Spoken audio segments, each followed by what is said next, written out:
Be good. Yep. Okay. So we're gonna be rewatching Citizencon here. I missed the whole thing. I was at work all day. So I guess we're just gonna go through it, see what the hell happened. Yeah, I'm not too excited about this one. I think I heard that there's gonna be no demo, and that's usually my favorite part. You know, when they start showing off some of the new stuff that's happening and all that. So I guess let's see what we got here. I mean, hopefully it's something good, but I doubt it.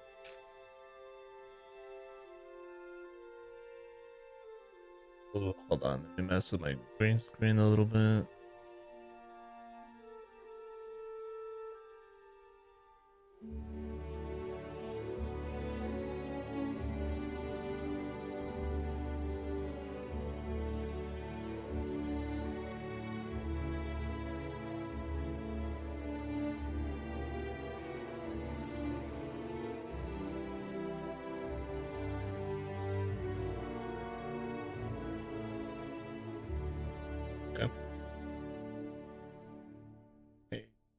I think that's good. Hopefully. Anyways, let's get to it. Their effort they put in.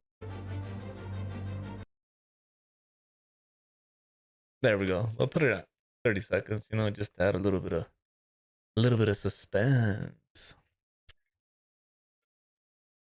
Come on, Chris Roberts. Don't fail me now, baby. Don't fail me now.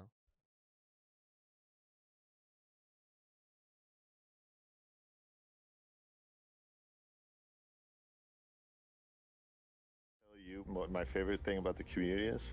What am I gonna say?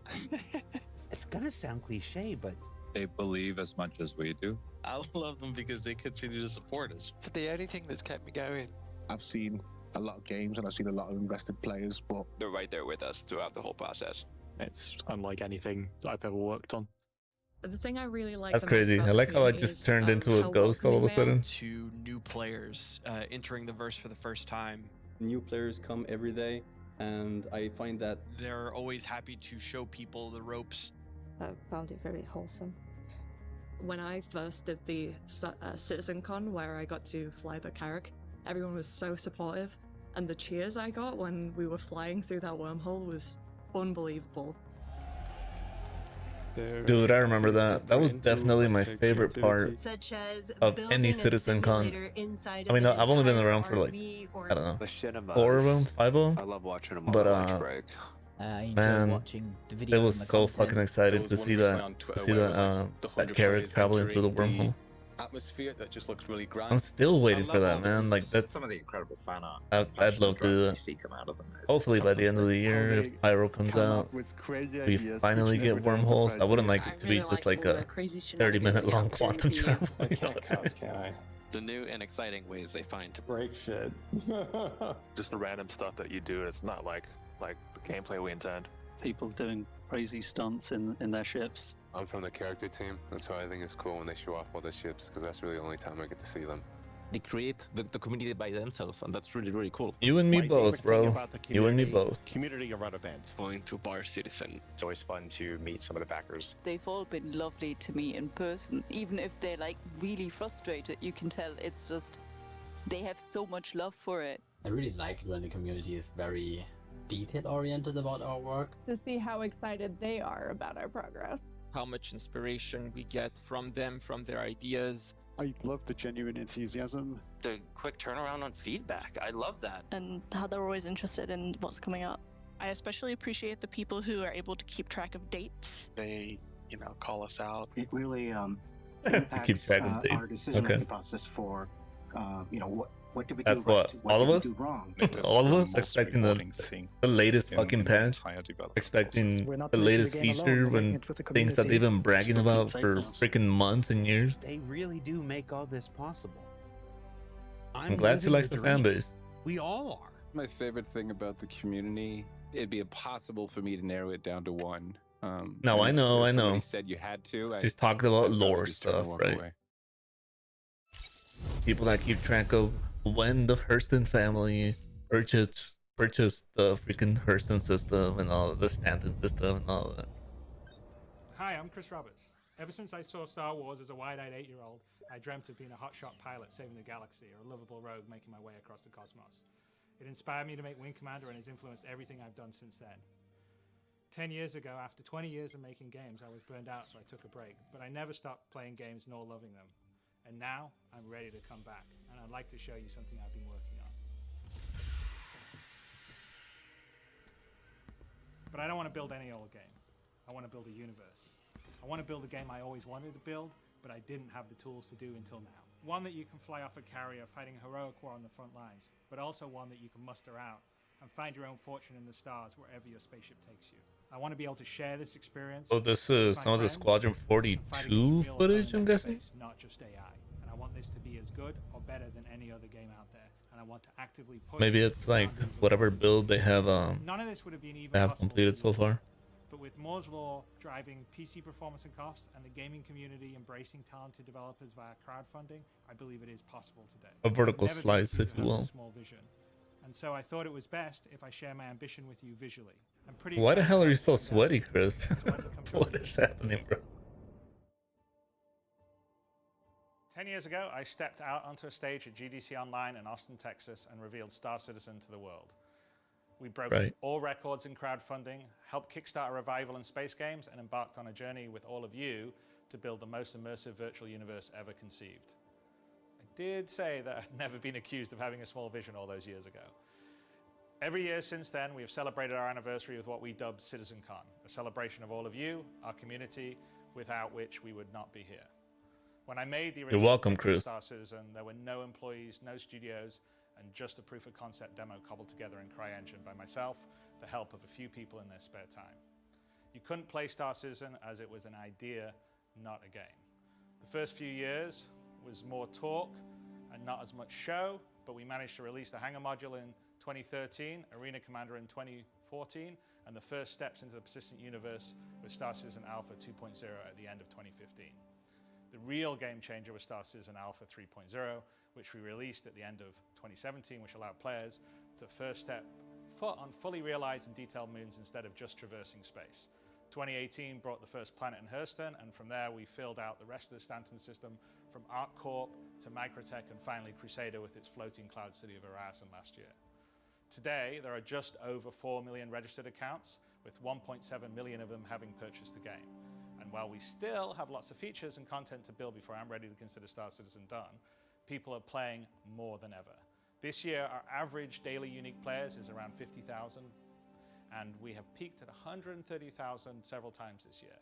This compares Interesting. to just under This year? 10,000 back in 2017 and 32,000 last What's year. been hyped But the this most year? amazing stat is the average playtime of someone that I mean, 317 was really lackluster. Back in 2017, this was 48 minutes. 64 minutes. I guess 316 was kind of alright.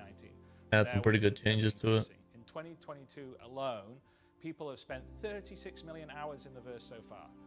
So this is a testimony to the hard work, the development, and our online teams have been doing to make Star Citizen, even in its alpha state, more performant and stable than it's ever been, and the increasing amount of features and content that are available making for viable daily gameplay, even in Star Citizen's alpha state.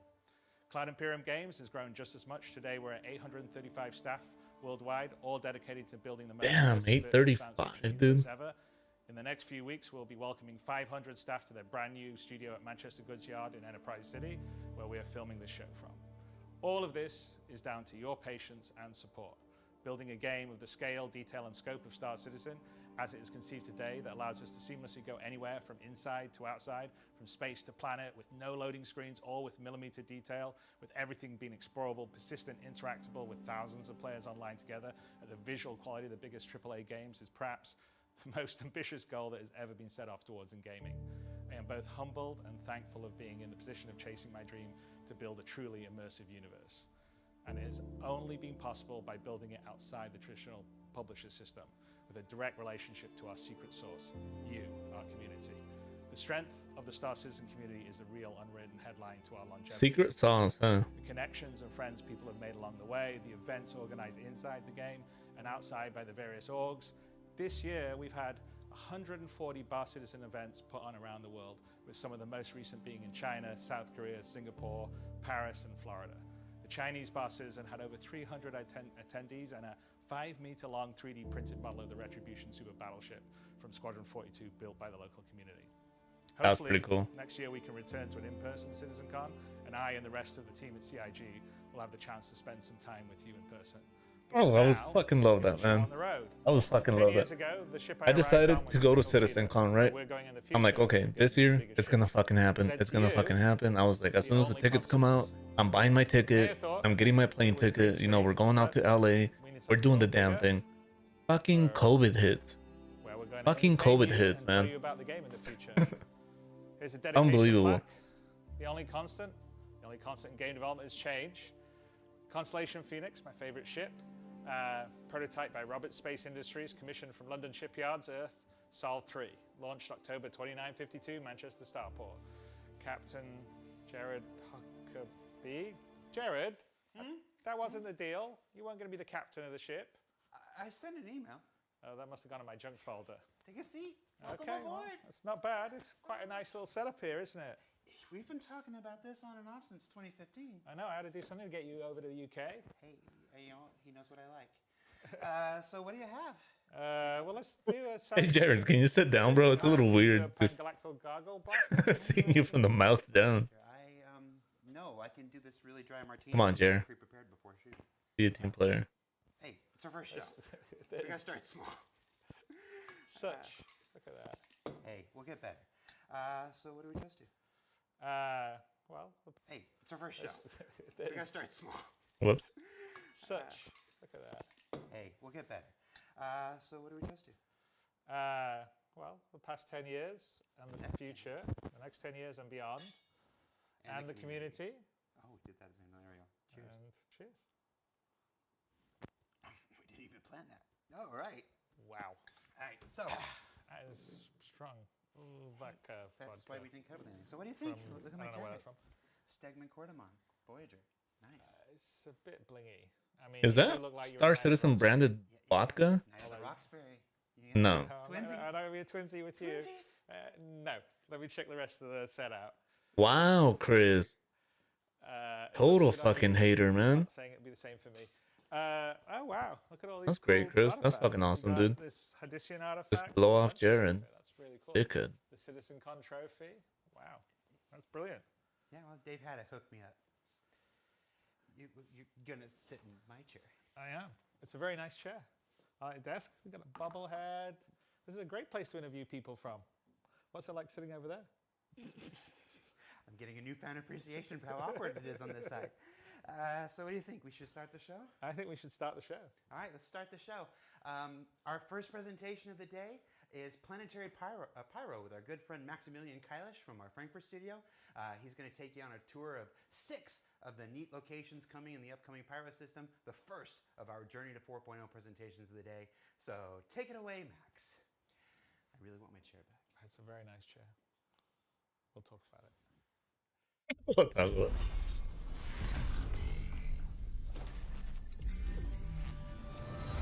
Dude, right now Chris is chewing Jared's ass out, man. Jared, who the fuck do you think you are? Artist, and I want to show you some of the cool stuff that we worked on in the last 2 years.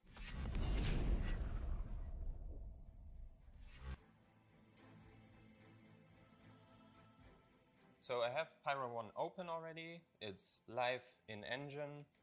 This is like the current version of Pyro, so we're still gonna do like a polish pass on it, so not everything is done, but we still wanted to show you what we have so far. So the idea behind Pyro 1 is that it gets hit by solar flares like whoa, are those immediately. clouds? We got some concept art from the concept art team, and the way that they visualized these solar flare hits was like glowing marks and streaks all over the planet. Unfortunately, the tech for the glowing part of it is still being worked on, so we had to make do with what we could use.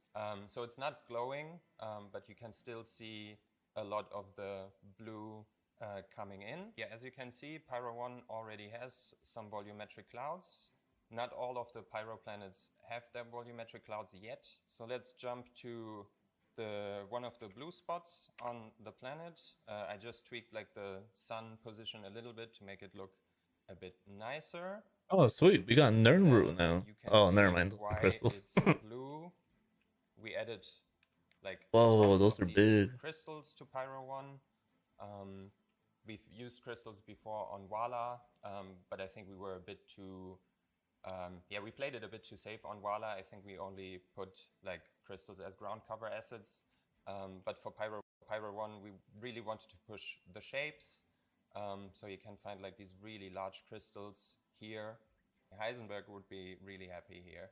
Okay, then another interesting thing to Heisenberg, nice highlight one, dude. here. Plans over there. So what's interesting about those is we made them like 3 or 4 years ago. They were supposed to be part of like a mission in on a space station. The I can't mission help was but notice they're all scrapped, penis shaped. Unfortunately. Is that And ever since then, this asset set has just been was that sitting done in on our, purpose? like, vault. Is It's a that really just cool the plan set, natural and I'm happy shape that of? we finally found a spot to use them. So this is another Maybe spot that's I just the wanna natural highlight. shape that It's organic, also important for us that we do organic add life something takes. memorable to each planet. In the case of Pyro 1, it's this spiky rock set that looks really intimidating. We tried to push the scale of the That's fucking assets cool. for the Pyro system. We felt like by now we got like the basic rocks and the scattering of the basic rocks to like a very good quality. So now we can explore more crazy shapes, I guess. And this is one of the sets that we made. It's not done yet. It still needs a polish pass. But I wanted to show you guys what it feels like when you're in-game walking around here. Now I want to show you my personal favorite biome of Pyro 1. It's this biome here, which has these really cool looking rock formations. They are massive in scale. Like if I jump in-game here, you get a good feeling for the scale of them. Yeah, it's possible to land your spaceship on them. It's probably really fun to, yeah, race through here.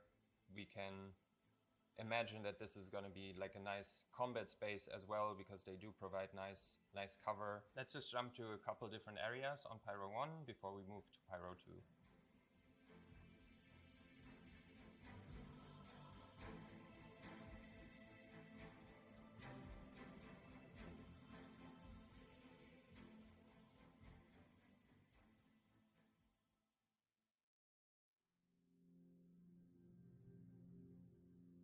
So now we're on Pyro 2. In comparison to Pyro 1, you can immediately see the planet is like way more colorful. There's more variation in the use and values of the colors. We have like browns and You know what? It's nice that we're getting all these biomes and all this different stuff. by like a blue, clear But the world ocean. is still So Pyro 2 incredibly doesn't have empty. Like volumetric clouds yet, we but need. they will be there at release. It would just be awesome if they added some sort of wildlife, or Pyro 2. What I maybe wanna even highlight like, here I don't know. is I guess wildlife would be the best improvements that we made to how assets best spawn thing to on add inside here. the Like mountains. we need. That was This something needs to that was feel a always little quite more challenging alive. for You know, us like to we need do, like to have some birds. natural We transition need from some sort of the wildlife. terrain And to I the get it. Like geometry, not all and then we have, biomes, like, not all the planets are rocks going to form be able to in a sustain natural life. way. Now But I we just, can make nicer rock formations. It's not quite there you know, yet. even as I'm saying that, There are still I improvements understand. planned Like a lot of for these it, are gonna be moons. They're not but gonna I be think in planets. comparison to what we had And before, as far as we this is a know, big step forward.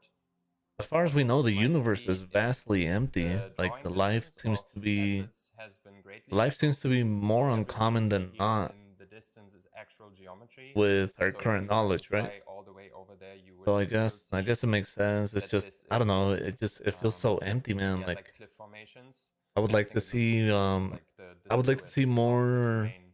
Yeah, let's more fly through the outposts canyons.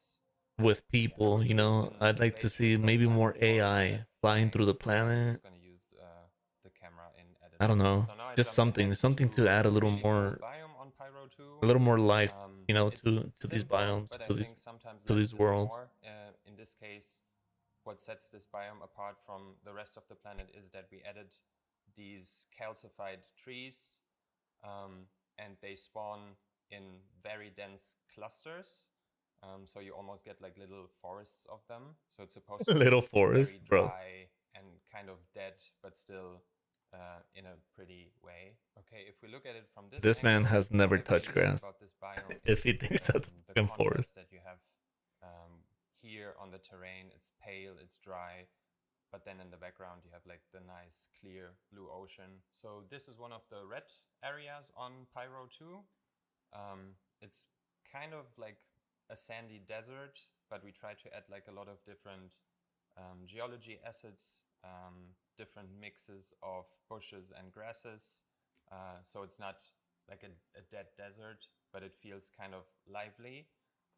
And you find like lots of foliage here. We have like these cliffs in the background, which are pretty dark.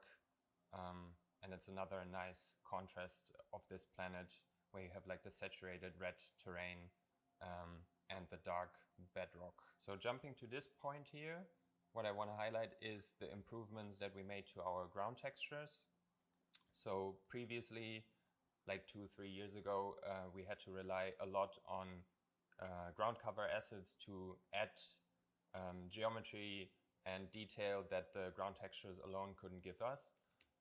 But ever since we got terrain displacement, we get like really nice shapes just from the textures alone. And then if you combine it with ground cover assets, yeah, the result is really successful, how things blend together and the amount of detail that you see on the ground. So now we're on Pyro 3. You saw some of it during last year's keynote demo, but I want to use the opportunity to give you like an in-depth look at some of the biomes. So last year you saw that like yellow is kind of the accent color of Pyro 3. So from this distance you can see through the volumetric clouds like a lot of the yellow coming through. We talked about what's making it look yellow, which is the moss, and I want to like jump down to the planet surface and show you the amount of detail that you will see when going up close to the moss. So we're down at the surface now. I'm just going to jump in game. A lot of time and effort was spent on making That looks really good, the actually. moss look just right. So like the right level of fluffiness and density. So it looks really nice when it like covers these rocks.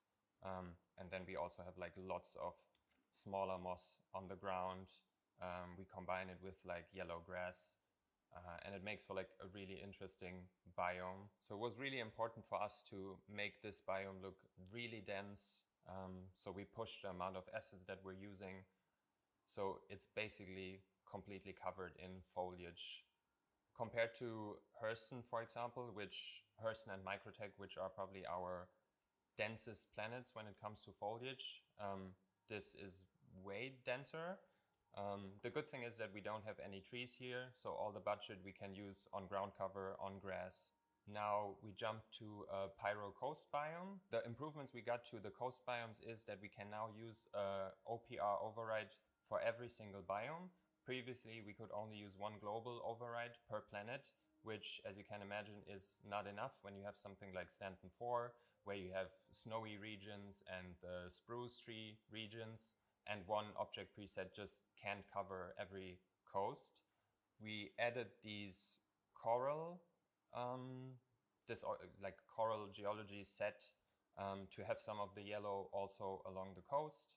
So you see here, we always have like a little bit of yellow coming through and eventually it transitions into the nice mossy areas. Previously, when we made coast object presets, we played it a bit safe and only used 1 or 2 asset sets.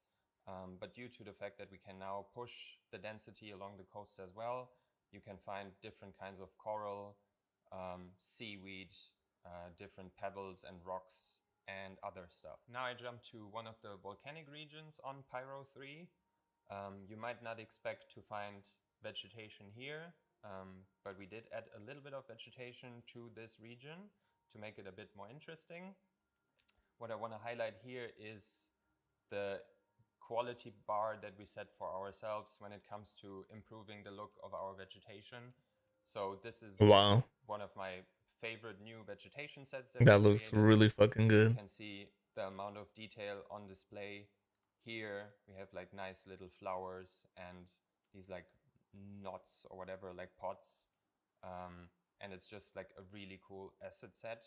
So when flying over the volcanic regions, you will find pockets of these scattered all around, just to make the area like a little bit more lively. Before we move on, let's jump around to a couple more places.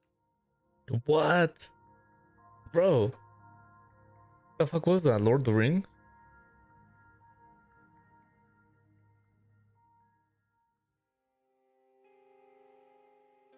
Pyro 4.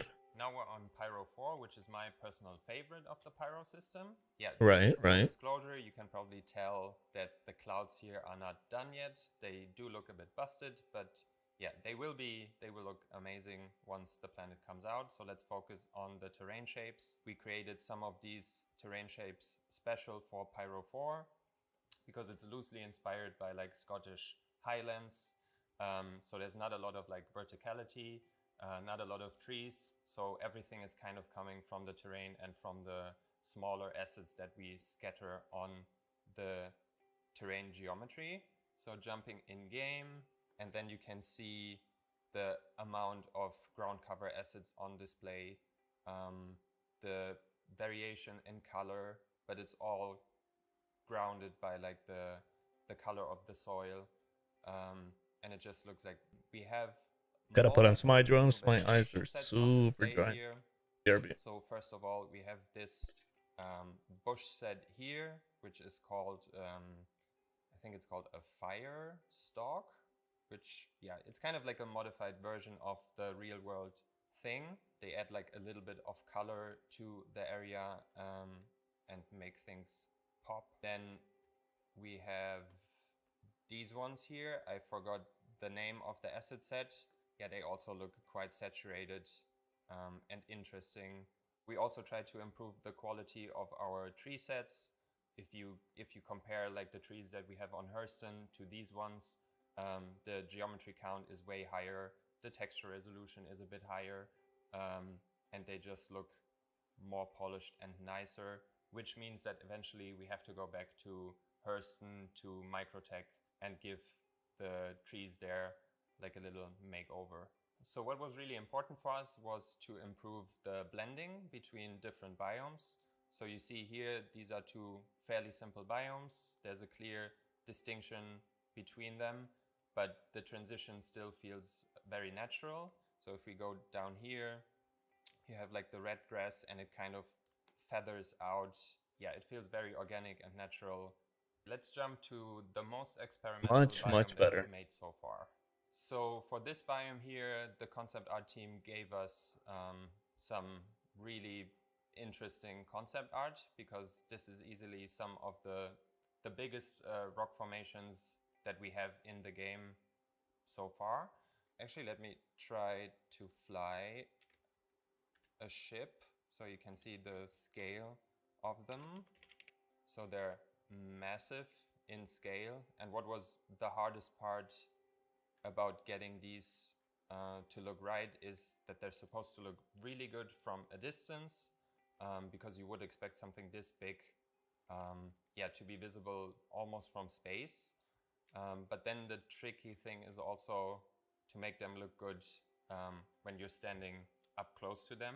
Let me jump in game so you see how big these rocks actually are. So they are massive Holy. in scale.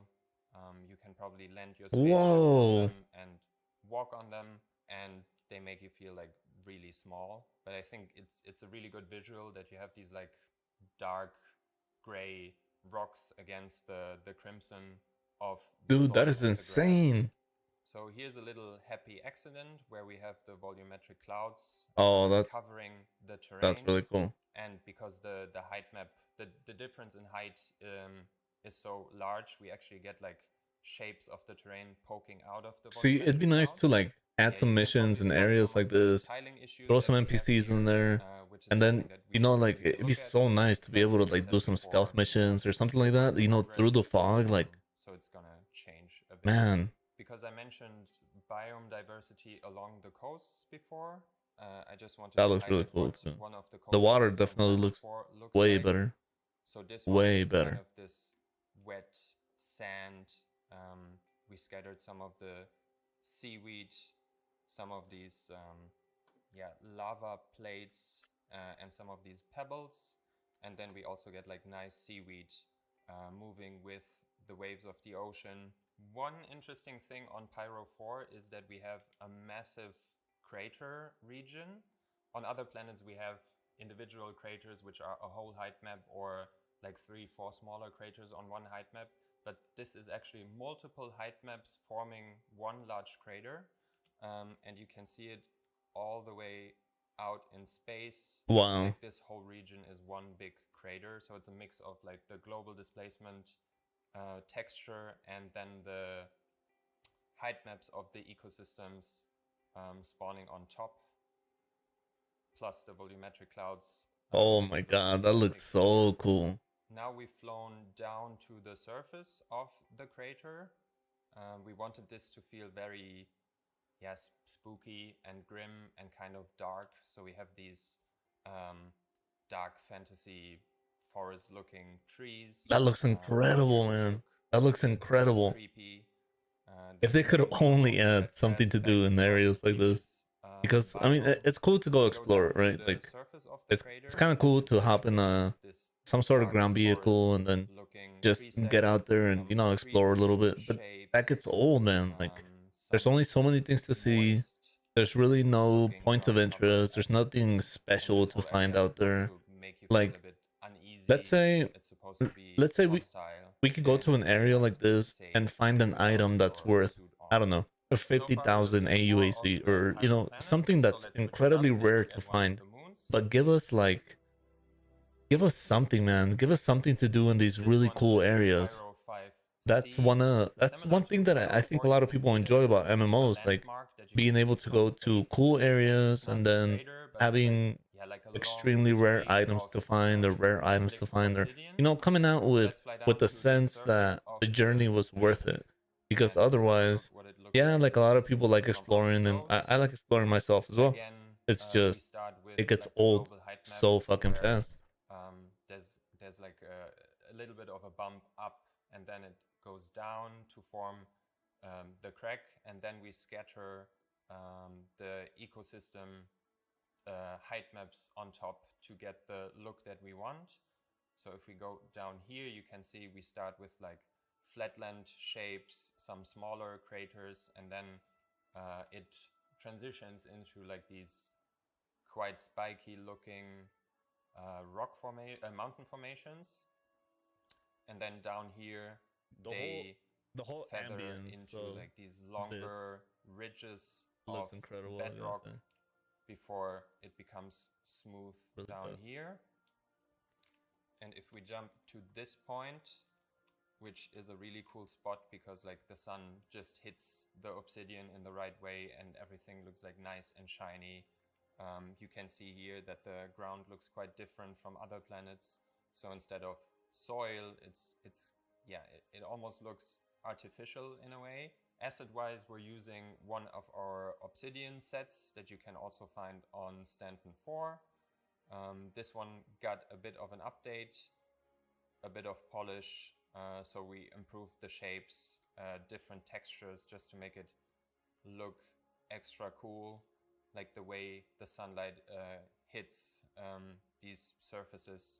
To make this area a bit more interesting, we decided to add some of these white light gray shrubs, just so the area doesn't feel too samey, and it's always nice to have like the occasional pocket of vegetation. To set the Obsidian Biome apart from the rest of the planet, we went with the opposite route for these biomes here. So instead of being shiny and slick, they are more dry, covered in dry sand. The vegetation is dry, We added some of these spiky shapes to add some verticality to the scattering. But yeah, outside the obsidian crack, this is what you will find on the planet most of the time. So this go-to point I picked to show some of the subtle color that we added to Pyro 5C. So the obsidian crack is like kind of just dark gray, black. The desert I just showed is also light gray. So we felt this needed a bit of a color breakup. So we added some of these red hues to the occasional biome. It's very rocky. You also find the red sand on the rocks from the biome accumulation, and it looks really nice how the red creeps up into the crevices of the height maps in the background. We're going to end our showcase today on Pyro 6. Pyro 6 has a very interesting color palette. Like, I really like the yellows and the pale beige tones of the terrain. And then you have another blue ocean. As you can see, the terrain is kind of ridden by craters, and we get these really cool shapes where the ocean fills in those craters. If we jump all the way down to the edge of one of those craters, so now we're at the edge of one of those craters. I'm jumping in game right now just to show you what it feels like walking along here. You can see that we added some dramatic looking coral shapes, and then eventually you walk down here towards one of those craters that's filled with water. We have a couple of floating meshes here on the left. This is still work in progress. So one of us, probably me, has to go in and adjust the settings Man, of that the green spawning screen is here. really good on my And nerves. then we're right at the edge. And I really like the color of the water and how it looks against the backdrop of the white chalky terrain. Then over here, I want to introduce you to our human scale ref mesh. His name is Rudiger. And he's super helpful when we set up object presets, because you can immediately see how the scale of assets feel when you have him in situation. Like, he adds context to the scene. He spawns every time that object preset spawns, and yeah, he helps us find the right values when it comes to the scale of our assets. In general, this and terrain of him, a good example of. Okay, let me try to fix it here. 1 second, guys.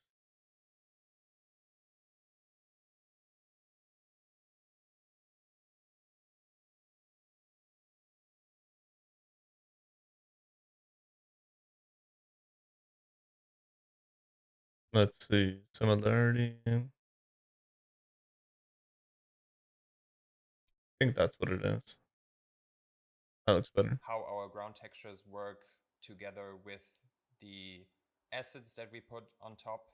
So the transition is really nice from this ground texture to this one. And then we have like the same rock set on both of them. And it makes for like a nice amount of detail on the ground. Then occasionally we spawn some of these spider looking ground cover meshes.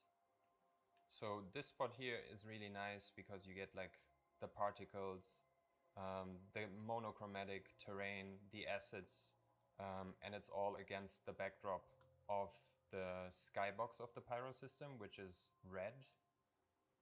Then we get like some really cool looking sunbeams coming through the volumetric clouds here.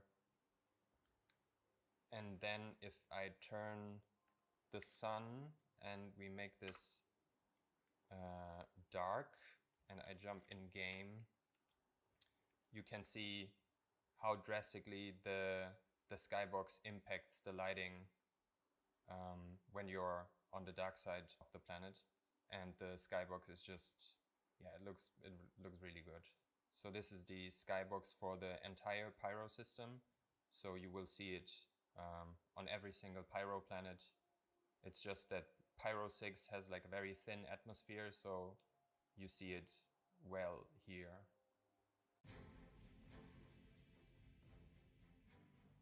I'm happy to have had this opportunity to show you guys the work that we did in the last 2 years.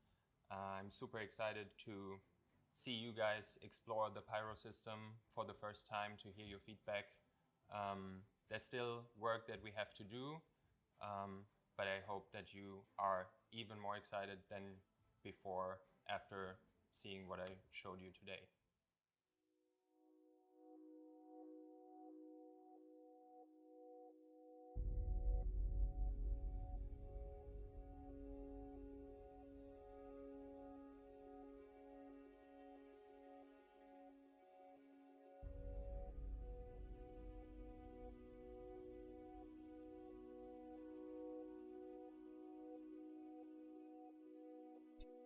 Good lord.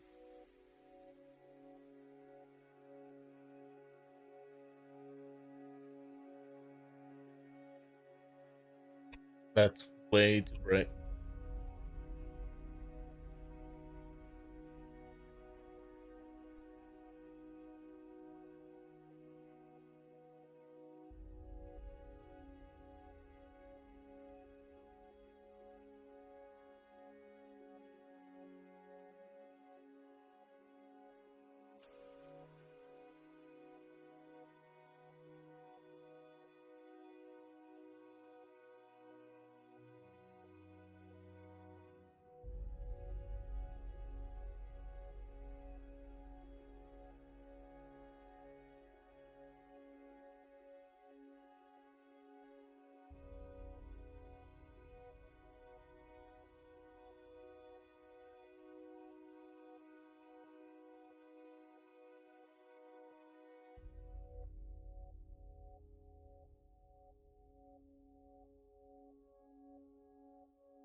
Yes, he's a game developer, a founder, a CEO. He made his first game when he was like 15. Anyway, he was sitting in my chair, and he's left. I don't know where he went, but he should not be let back in the building. Oh, Black Jesus, shirt, Jaron. jeans. Yeah, just keep him out of the building, because he sat in my chair. All right, thanks. When are we live? Hi, welcome back to Citizencon 2952. I'm your host, Jared Huckabee, and yeah, welcome to the spaceship. Yeah, nice one, Jared.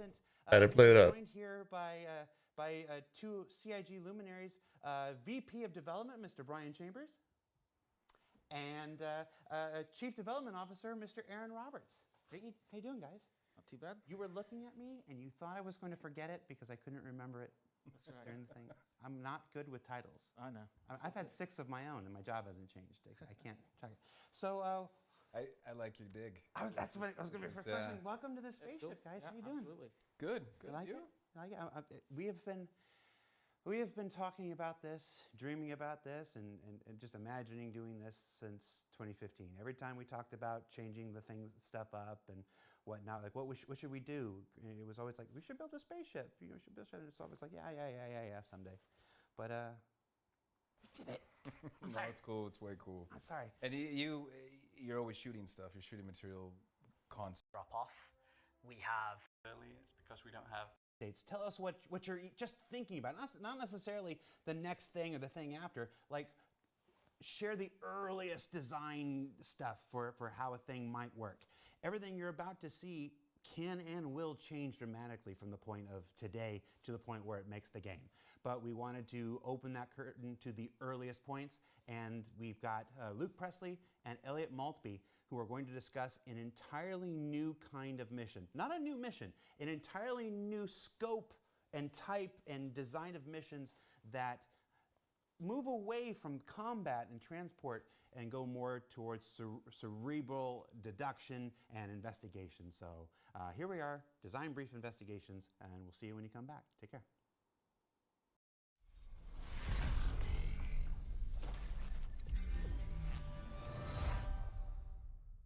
Hi, my name's Elliot Maltby. I'm a principal systems designer. I work with Luke Presley on the mission feature team. I'm here today to talk about one of the new mission types we're prototyping.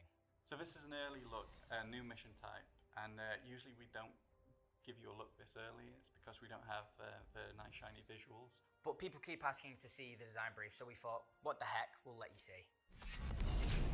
Okay. Well, thank you, man. Appreciate it. So a mission is built out of objective types, and the mission type really is just the most critical or challenging objective in that mission. Currently, we have a number of mission types in the game. Some of these are not built in that modular sense. Some of these are very much bespokely built to test out a feature at one time. The original PI Wanted is one of those. The current mission type think I see what's wrong here. Deliveries, which are essentially a form of collect and drop off. We have eliminate missions, which is just kill someone, and eliminate ship missions, which is go there and kill destroy a ship that has a person inside of it. And there's many more. The way we see missions is they're comprised of little bits of gameplay. So, for example, we have missions where you're sent to kill a singular person, or pick up a box, or kill a bunch of enemies. So the way how we build our missions is we combine these together. So we'll have missions where you have to pick up a box, but we'll have enemies there that you have to kill, as they're kind of like an obstacle for you to get around. That isn't to say that you can't build a mission out of a single objective. The assassination mission, for instance, has one objective: assassinate a target. But even the most simplistic mission, like the delivery mission, is actually built out of two objectives. There's the collection of the item and the delivery of the item. And if we made the collection of that item even more difficult, we'd refer to it as a collect mission rather than a deliver mission. So our objective types, for the time being, have been pretty simple. Kill this person, go here, do this. Until now, we're now looking at doing one of the most complex type of objective and gameplay things we've tackled in MFT. With that said, we're working on a new mission type, and that's investigation.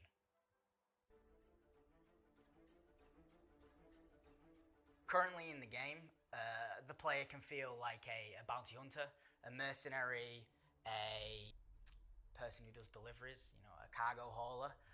We want to make them feel like a detective. Yeah, a person that does deliveries. Delivery man. Expanding constantly, we're building mining, salvage, and a FedEx employee. Our focus in MFT.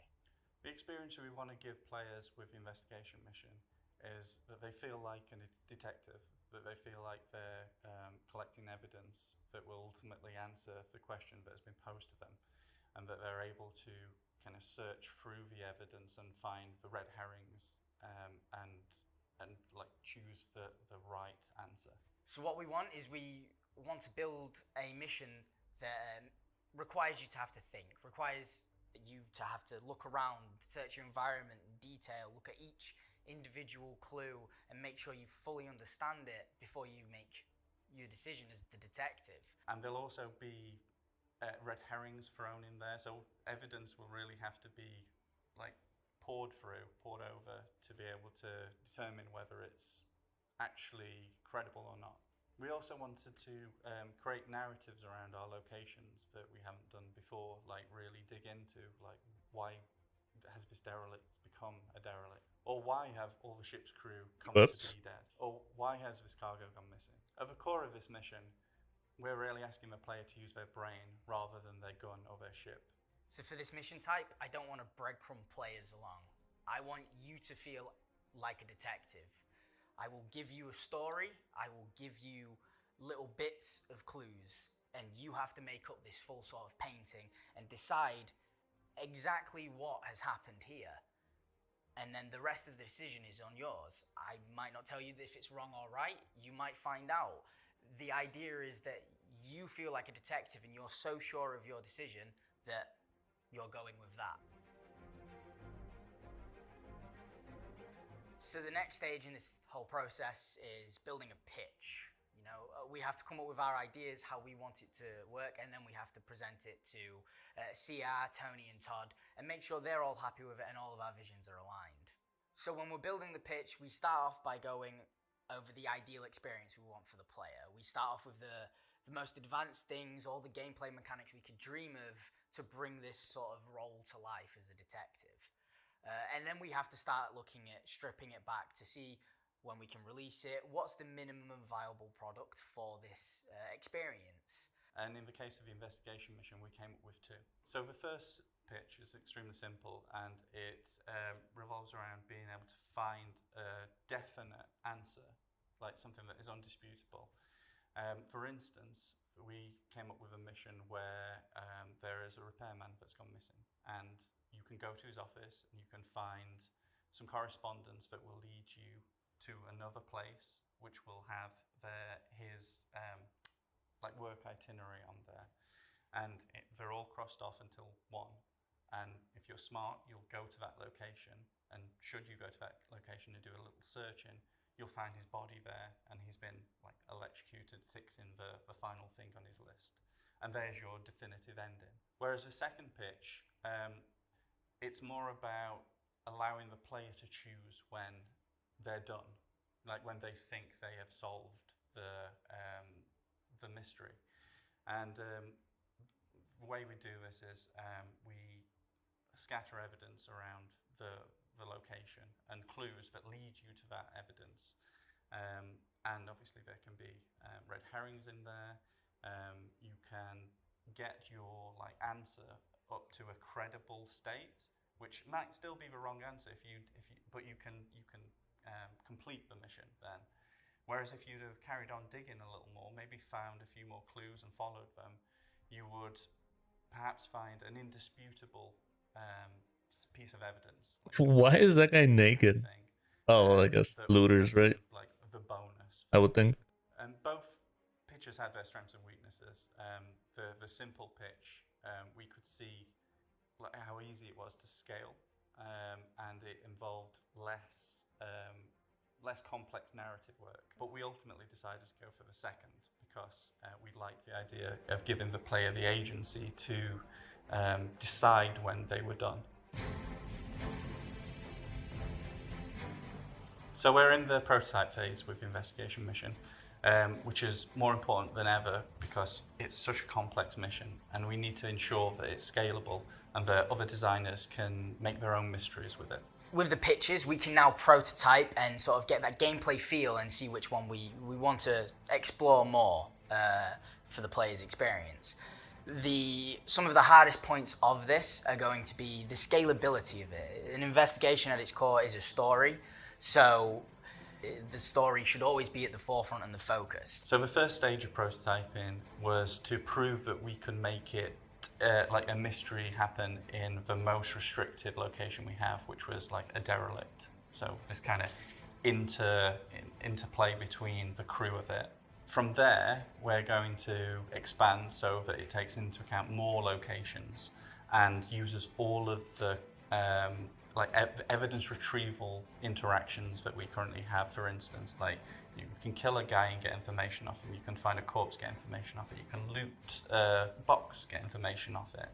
And then we'll be prototyping the newer ways of getting information like off of things. We're looking into using the med gun to find the name and cause of death of people, and we're looking into being able to like find the mobiles in an inventory and download data from it. One of the hardest things that we have to figure out is the story. The investigation will live and die by its story, so we work very closely with the writers to try and figure out what kind of story we want to tell, what kind of clues we want to give, and then after that point we look at sort of what obstacles we want to put in your way, you know, keypad locked doors, enemies, like traversal puzzles, things like that. The main challenge for creating this mission is ensuring that the player has enough guidance to complete it without putting mission markers on everything.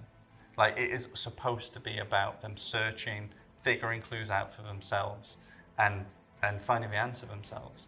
We want you to still feel like that detective, but ensure that we're giving you enough information in the ways that we can. And we're working with the UI designer on the new mobiles, which should really help with this. So this has been our video design brief on our investigation missions. We're really excited to bring these to you. We wanted to give you an early look to let you know what we're thinking and see what you're thinking about these as well. And we're really excited about it because it will allow us to inject a lot more story into the persistent universe. So with everything we do, iteration is a key part of how we build things. So by the time you see this, and maybe by the time it comes out, it might have changed drastically. We don't know yet. We're still working on it and figuring out the fine details. But player experience and player agency is at the focus of what we're trying to achieve. We're really excited and hope you are too. And I'm sure we'll be talking about this again in the future.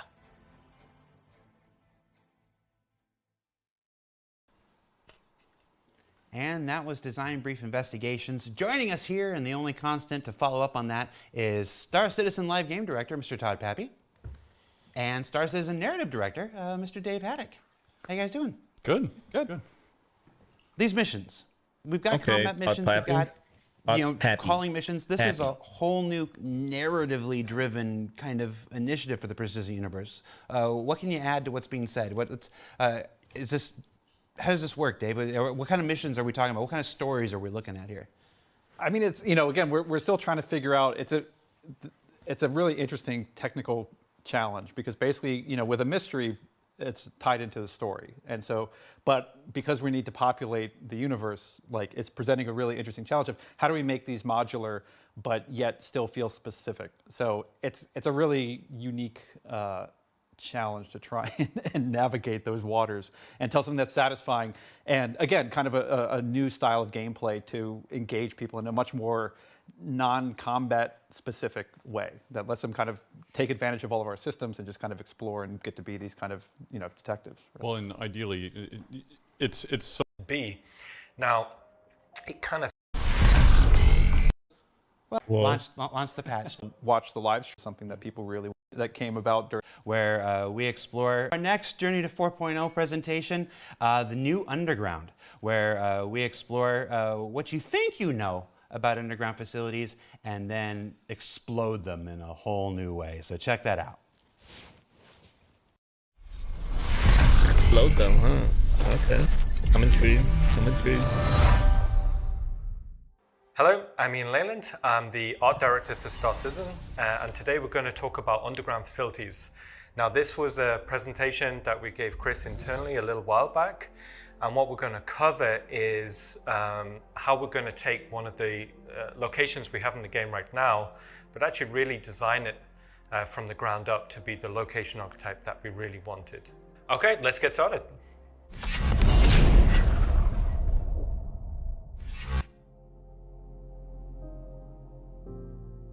Let's talk about the original underground facilities. Now, the problem was we made these originally for the Citizencon presentation demo, and the time we had wasn't enough to kind of take the location where we wanted it to be.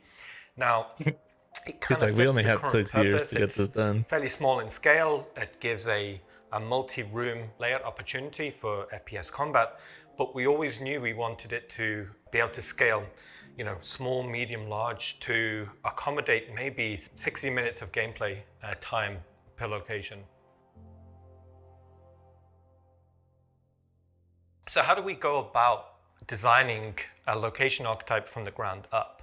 So what we do is we split the location into the core areas we want to visually develop. Now for underground facilities, the first thing we're looking at here is what we're calling Zone 1. So this is the presence on the landscape. So what we're looking at here is an example key art shot of what a medium-sized underground facility could look like. So dominant features that we're seeing here is a kind of a key spire. This is instantly where your player, you should be able to navigate towards.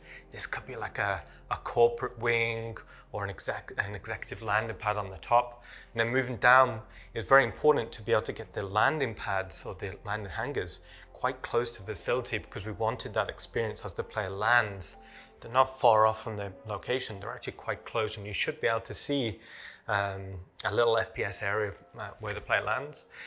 Also, what we're seeing here is some visual justification at what might actually be going on. So you're seeing, you know, processing and tanks and supplies actually on the landscape there.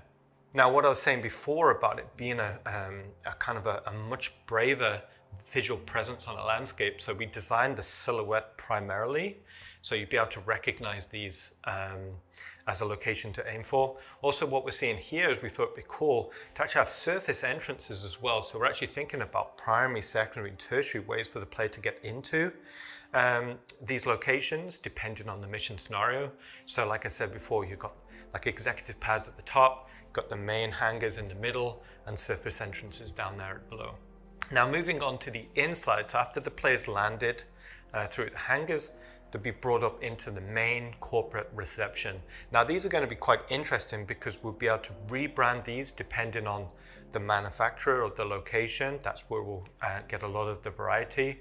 But this is the corporate presence before the player would go down into the bowels of the facility. And what we're seeing here is, you know, just an example of what a bearing reception could feel like. Now moving into Zone 2, with it being an underground facility, the physical act of going underground, that's cool, right? So we wanted Zone 2 to be about the logistics of the player going up and down and how we can make that cool visually, but also interesting from a player experience. So this is the transit, the elevator network. So we played around with a few different ideas into this, and one of the things that we thought could be quite interesting is the elevator itself could be a mini play space. So what we're looking at here is control room idea quite early, what sort of scale vehicles there could be. Now ultimately we didn't go with this idea. It was, didn't really fit the art style that we wanted, but it had some pretty interesting ideas. So what we landed on here is something that we felt quite comfortable with internally. Now it's worth noting we're designing these as an archetype first in a utilitarian art style.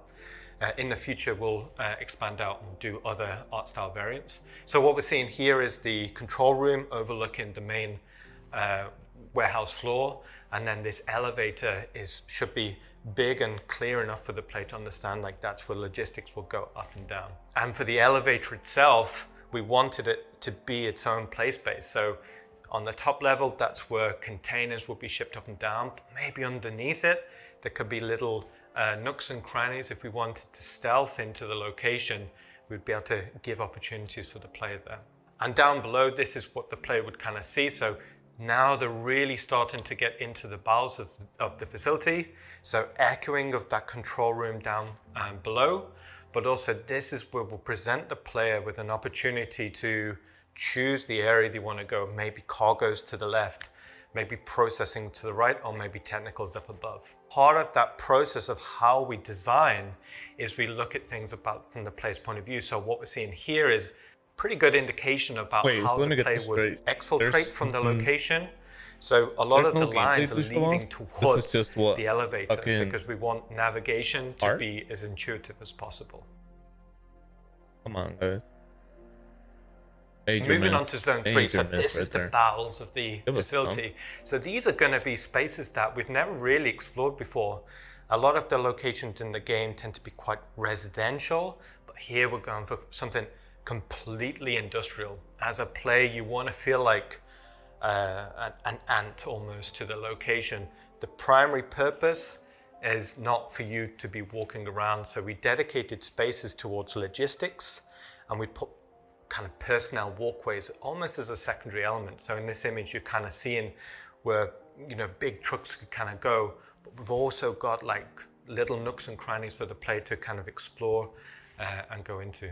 Now, as it being a location dedicated towards the moving of logistics, we wanted it'd be nice to see more civilians and stuff like this. Right? Like, So here we're seeing if the you're gonna mule if you're gonna be sent on a mission to take back a bunker that has been taken over so on the by right, what we're seeing outlaws is or whatever, right? a ladder. So They should with add all of these a play little more spaces, as to we it would do, because right having now fun and it's super visual simple. Like exploring, you go in there, we you clear always them kept out, in mind of and you loot whatever different you ways want, for the right? player Maybe you to can find traverse some rare through loot the or scene. something.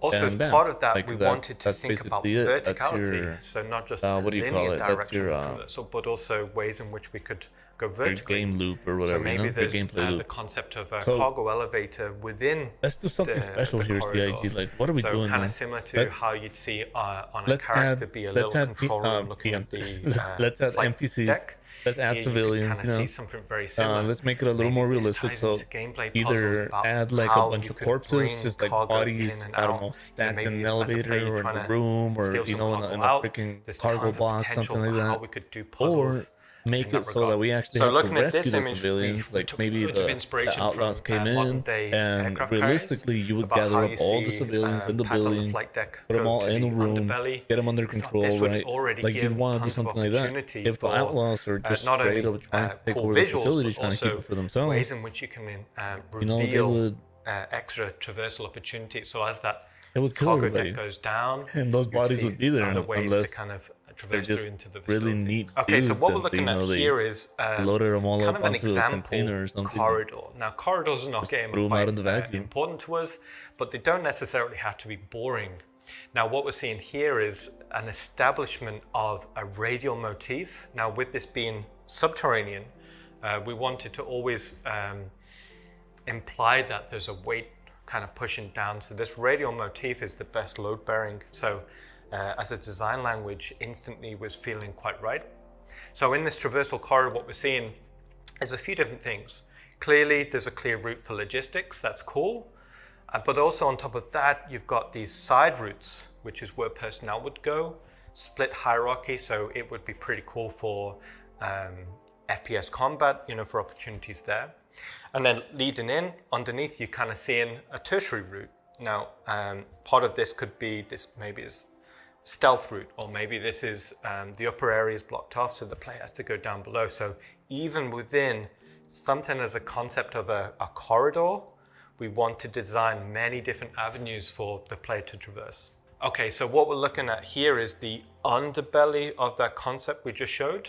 So up above, dedicated towards logistics, maybe containers going through, shipping containers going through. But underneath here, maybe this is just more towards the processing of it. Maybe hydraulic cylinders for these elevators coming and going. Hierarchically, it's a different mood. So up above, it's cleaner, it's noisier, but down below, darker, more steamy. And again, that presents other opportunities it looks for like gameplay. Now we can't they're have heading these in the right direction, right? Like corridors they're trying to going add on life forever. to these places. Performance-wise, we'd never be able to draw But it. And it wouldn't what be we need, the most what we need entertaining is for the living player. creatures, So man. we What came we up need with the is idea of people. We need people out there. You know, we need So it like yes, I love all of this. Like this is awesome. Don't get me wrong. I love this. I fucking love this. I could spend hours looking at stuff like this. But if we really want to add life to these places, to these locations, you know, to whatever. So inside these bulkheads, we could maybe We need life. like upstreams, maybe We need these some are sort of life out there checkpoints, that are not just maybe NPCs that we can kill. You know, we need some personnel. of cargo to and Maybe one or two stowaways. You know, someone that got away, someone that could probably help you out through your mission. Maybe if these facilities are going to be that big, add some NPCs that can help you along the way. You know, that maybe someone can tell you, oh, are you looking for the control room? Are you looking for this person or that person? I can help you out. There's a secret route through this vent or whatever the hell. You know what I mean? Like maybe that could help you out or give you little tips or information that can help you out throughout your journey. Like guys, what are we doing? From the corridor.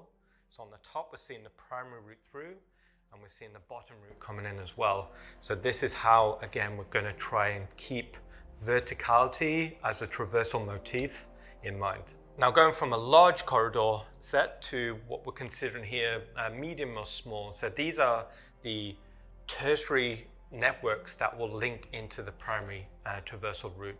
So these again will be continuing the radial motif that we've been seeing, and these would take the player and connect into the main spaces. Now from traversal networks to theme rooms. Now as the player's traversing through, we wanted to chapter that experience with key theme rooms. Now what we're seeing here is an example of an industrial space. Maybe it's processing. We didn't want to go too specific, just so that in the early development process, we wanted to explore motifs that could work. So here we're seeing an example, processing room, but there's a few key things that's kind of cool. So right from the bottom level, there's a network of levels which will be dedicated towards processing, you know, pipes, machinery, all of that sort of good stuff. And then as we get higher up, we're seeing that very dominant kind of technical control wing suspended over the play space. As an idea, this creates a plethora of interesting opportunities as a play space to fight the way through or solve puzzles. One of the things early on we wanted is cause and effect. We wanted the player to be interacting, solving puzzles, but seeing that reflect into the space. Okay. Another theme room idea we came up with was processing. So bringing in raw materials, processing them through, ready for manufacturing. So we had a bit of fun with ways in which we could kind of create these quite interesting set pieces. So it's not all just industry in the underbelly of these underground facilities. There's also going to be technical areas, areas dedicated towards the control of the location. So what we're seeing here is maybe it's the main map room. So this is where they control the networking of everything. And also on here, you've got the overseeing executive suite. So it's not just technicians here, but also executive wings. And also as a bit of fun, if the player does get access to these executive wings, then we're seeing another type of art style in here as well. So we've seen industrial, we've seen technical. Now we'll be seeing, you know, more like the corporate foyer we saw up above. So meeting rooms, office spaces, that sort of thing. And what we're seeing here is maybe there's the data processing of the location. So as a quick idea, we thought these data racks are actually submerged for cooling in a base of water. We thought also it'd be cool if there's a cause and effect. So if the player solves a puzzle, to go from it being below water to above water. So again, ways in which we can kind of spark ideas or conversations with design about interesting opportunities. And then lastly, Zone 4. Now, it wouldn't be a missed opportunity if we didn't go into some sort of organic locations as part of the underground facility. So this could be excavation zones or areas where it'd been abandoned. This could lead a into little chilly in networks. here. And This was something we had quite a bit really of don't fun want with. to turn on the heater. How do we actually take the player from being in this fairly well-established industrial location to a cave? There needs to be some form of transition period. So we came up with ideas about how we'd see excavation equipment, or, you know, with the roads kind of peter out. And as part of the roads, you know, maybe we can do some pretty cool layouts for the player to drive through. Something that's a little bit more invested than just a straight line. Now, as part of that transition period between heavy industrial to exposed cave, the equipment needed to create further UGF spaces, you know, maybe there's a large boring machine still there. Again, maybe that comes into some form of gameplay opportunity for the player to traverse over, interact. That's kind of cool. Also, as part of that, another opportunity to introduce a new element to the space could be, as we're transitioning towards more natural spaces, we can not only introduce different types of geology, but maybe we're introducing some form of liquid. So depending on the location, maybe it's on a certain planet, there could be like underground rivers, underground lakes, maybe it's lava, maybe it's acidic. And also if we're describing these locations as maybe some are more abandoned, we could start to showcase how nature slowly started to take over. This also would introduce some pretty cool opportunities. So also another process we do during concept development is I like to start taking some of these ideas we're developing and get them in the engine as soon as possible. And what this affords us is we can sit down with Todd and we can really evaluate how well an idea is working in terms of space, size, composition, gameplay opportunities right from the early visual development process. And what we're looking at here is very loose concept meshes brought into the engine, quickly lit, just for that exploration process.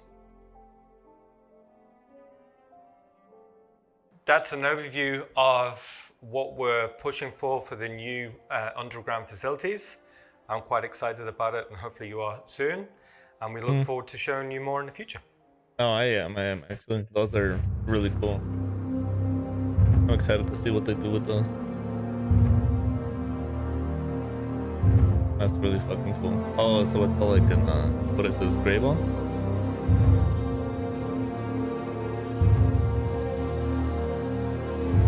There's a little mule.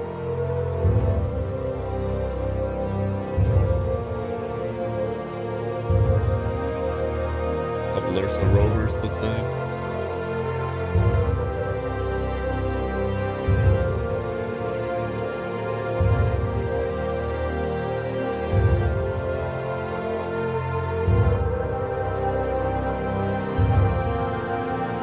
Man, I really hope that they add some NPCs to this that are not just enemies, right? People that you gotta kill. I really hope that they have, you know, some regular people and there's just some civilians or some staff or whatever. That's pretty cool.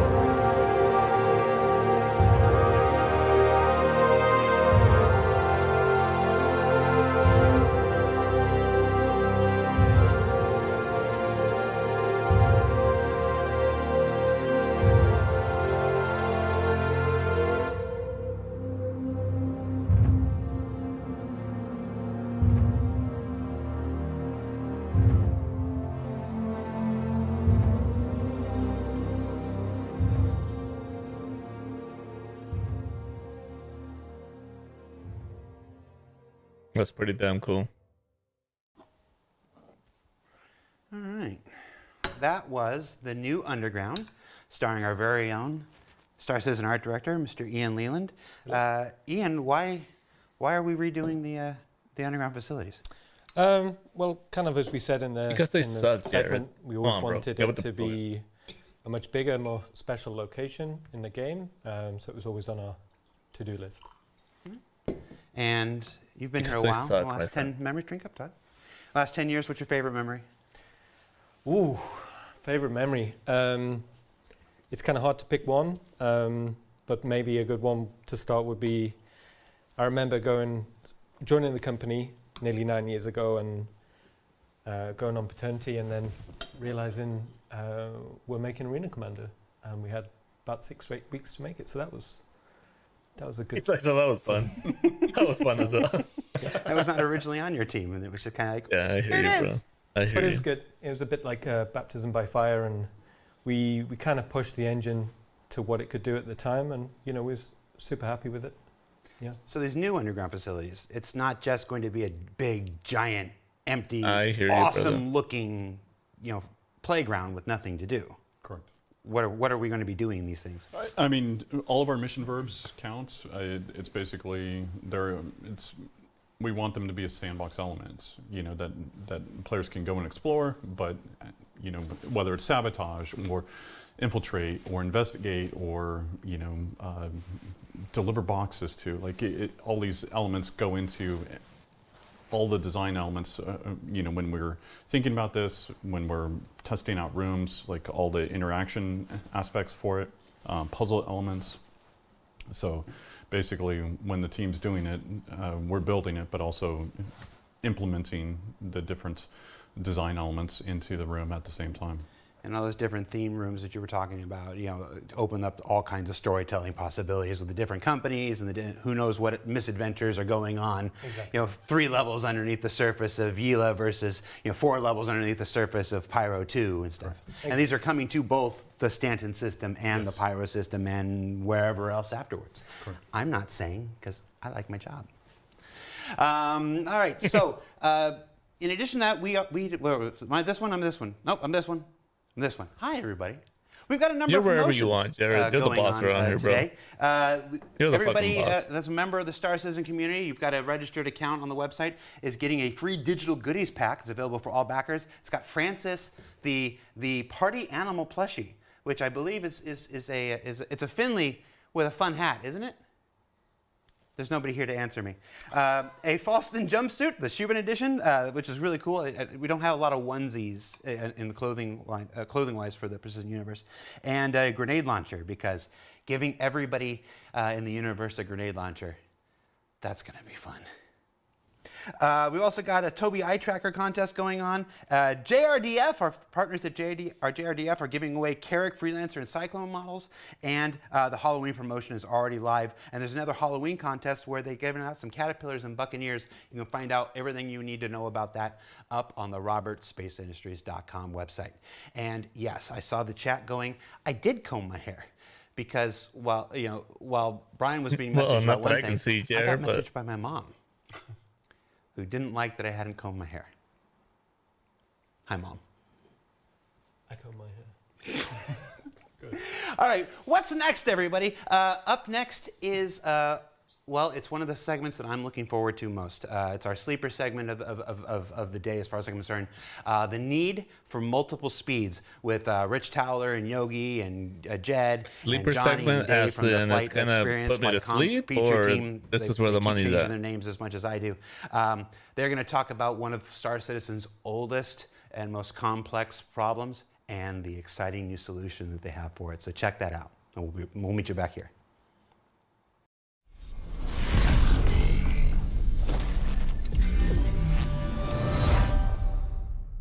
Hi, my name is Yogi Klatt. I'm a gameplay programmer in the vehicle feature team. I'm here with Rich Towler, David Colson, Jed Talbot, and Johnny Young. And today we're gonna talk to you about the upcoming changes to the flight systems and the combat systems, which are done specifically for Squadron 42, but which will eventually find their way to the persistent universe.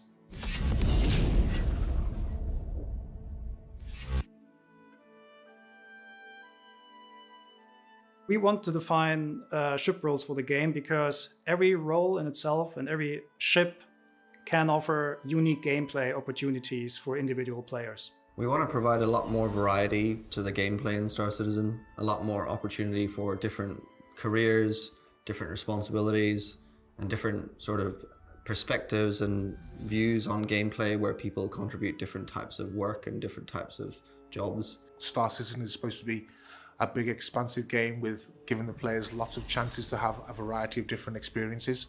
It's not just about combat, it's not just about an economy, it's not just about piracy, it's about all of those things happening at the same time. So we need ships that can act and function in different ways to support all of those different goals.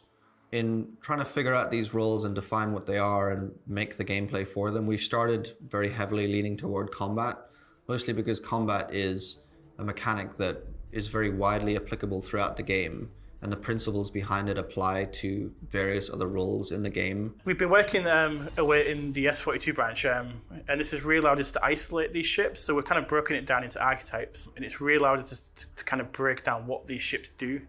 And also it's to make sure that when we are defining these roles and balancing these roles, that we're putting the ships in the right place, because we don't want the ships to be like, you play this ship, it means you dominate this part of the game. That there's always got to be plus and minuses so the balance is right. So there's still some crossover between the ships. So just picking one type of ship just isn't just a win. We have already defined several ship roles, and they're usually known as light, medium, and heavy fighters.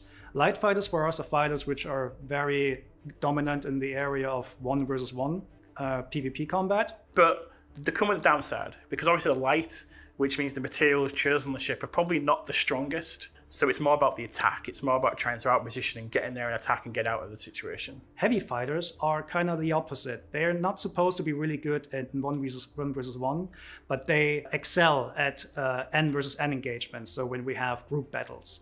Medium fighters for us, internally we call multi-role fighters, because they have a lot of hard points, so they have a lot of loadout flexibility. So a player can tune them to the role whatever they want, but they will never reach the performance of dedicated ships. A lot of the medium fighters sometimes come with a turret as well, so they've got that additional gameplay of the turret, which is aimed to kind of counter the lack of maneuverability that their ships have. And then additionally to that, we have racing ships, which are basically just really fast at changing the velocity vectors. And interceptors, which we basically just want to go very fast in the forward area, but never reaching really the performance envelope of dedicated dogfighters. Interceptors are designed to kind of catch up to ships and disable them. So they come with kind of advanced kind of hardware on these ships. Bombers, on the other hand, are, well, they're just slobbing heavy ordnance at larger targets, so you use them to take out bigger ships. But they're not really good at, well, killing small fighters. And then from smaller ships coming to larger ships like Constellation and up, we want to change the gameplay to be less about positional combat, but more going into the naval style of combat, where it's important to show the correct shield and fire arcs and timing your shots over long distances. So the purpose of ship roles is to really help players understand what ships should be used and when they should be used. And it's really about delivering on those kind of gameplay promises that we've been talking about over the past kind of several years. If every ship is the same, it's not fun. But if we have dedicated ships with dedicated pros and cons, then we can create very exciting combat environments. And the biggest challenge we see in order to get that gameplay we want is the current speed that we have in combat. It's a subject we've talked about many, many times in the past. And it's something we've tried many things with. We've tried limiting things at speed, we've tried adjusting handling at speed, we've tried so many things to kind of manage the negative impact of speed on combat. When ships are going fast in combat, they usually just end up very far apart, which is not very interesting, and it just devolves into jousting very quickly, which is also not very interesting. The second you create a longer distance between you and the target, your angular requirements to maneuver to that target are just extremely small. And this is a very obvious math reason why the footprint of that city. We build a city from a human scale, Ties in together with other systems.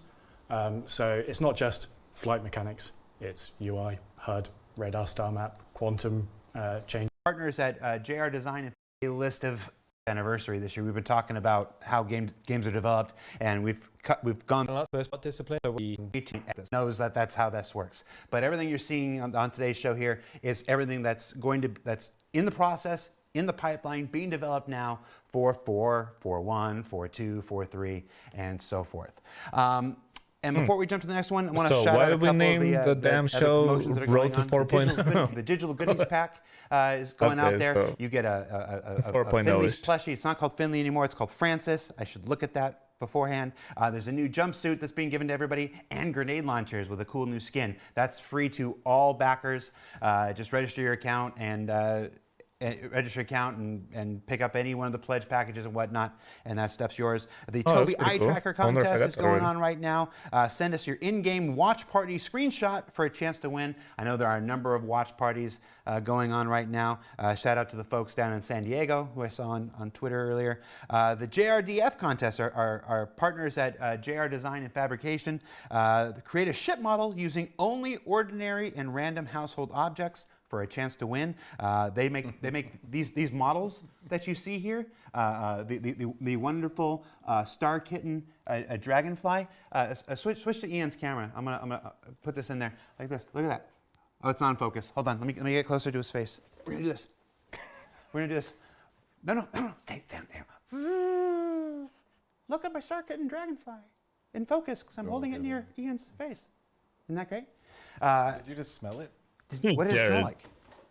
You're embarrassing the community and yourself, JRD bro. Fabrications are the makers of these wonderful Star Citizen models. They have an entire array. You can check it out the website, or you can enter the contest for your chance to win a Carrack, a Freelancer, or a Cyclone. And then don't forget the Halloween promotion is going on right now with scary helmets and pumpkin carving contest. That's always my favorite. I think every single winner we've ever had has been from Texas. I don't know why that is, but they take their pumpkin carving very seriously down there. All right, so Yeah, we've looks like rambled it. on enough. Let's throw it to the next presentation. Now, I'm going to set this one up here. I'm going to put this, I'm going to make the audio guy, I was holding it in my hand because I got up. I'm just going to put it there. It's going to be safe. Resource management. What did I want to say about this? Okay. When I backed the project, back in 2013, 2014, before I came here, the thing that excited me most about Star Citizen was the potential for multi-crew gameplay. That positional experience of a captain and a navigator and an engineer and a comms person and run down and put out a fire and something's exploding in the cargo hold. You got to go and fix the fuses and stuff like this. That multi-crew experience has been what drew me to the project, first as a backer until I came in to do this on a spaceship. Did I mention I have a spaceship? I have a spaceship. And if you're like me, on our 10-year journey, I've been wondering when's going to be the day. Where are we at with this stuff? Well, Dan Truffin and Thorsten Lyman are here to talk about the actual working prototypes of the resource management system, the thing that will make true multi-crew gameplay possible, and the last big hurdle to getting those capital ships into the game. So buckle up, eyes forward, The last and big take hurdle, it away, huh? Dan and Thorsten. I dig it.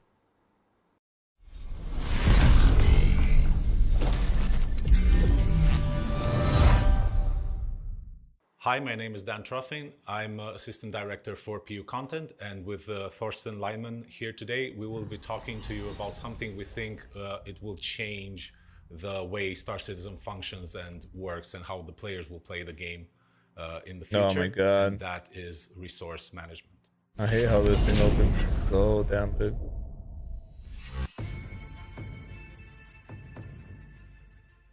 Resource management is the underlying system that allows items to produce, consume, and store resources in the game. It is the digital representation of real-life cables, pipes, tanks, batteries, or anything like this that you can imagine.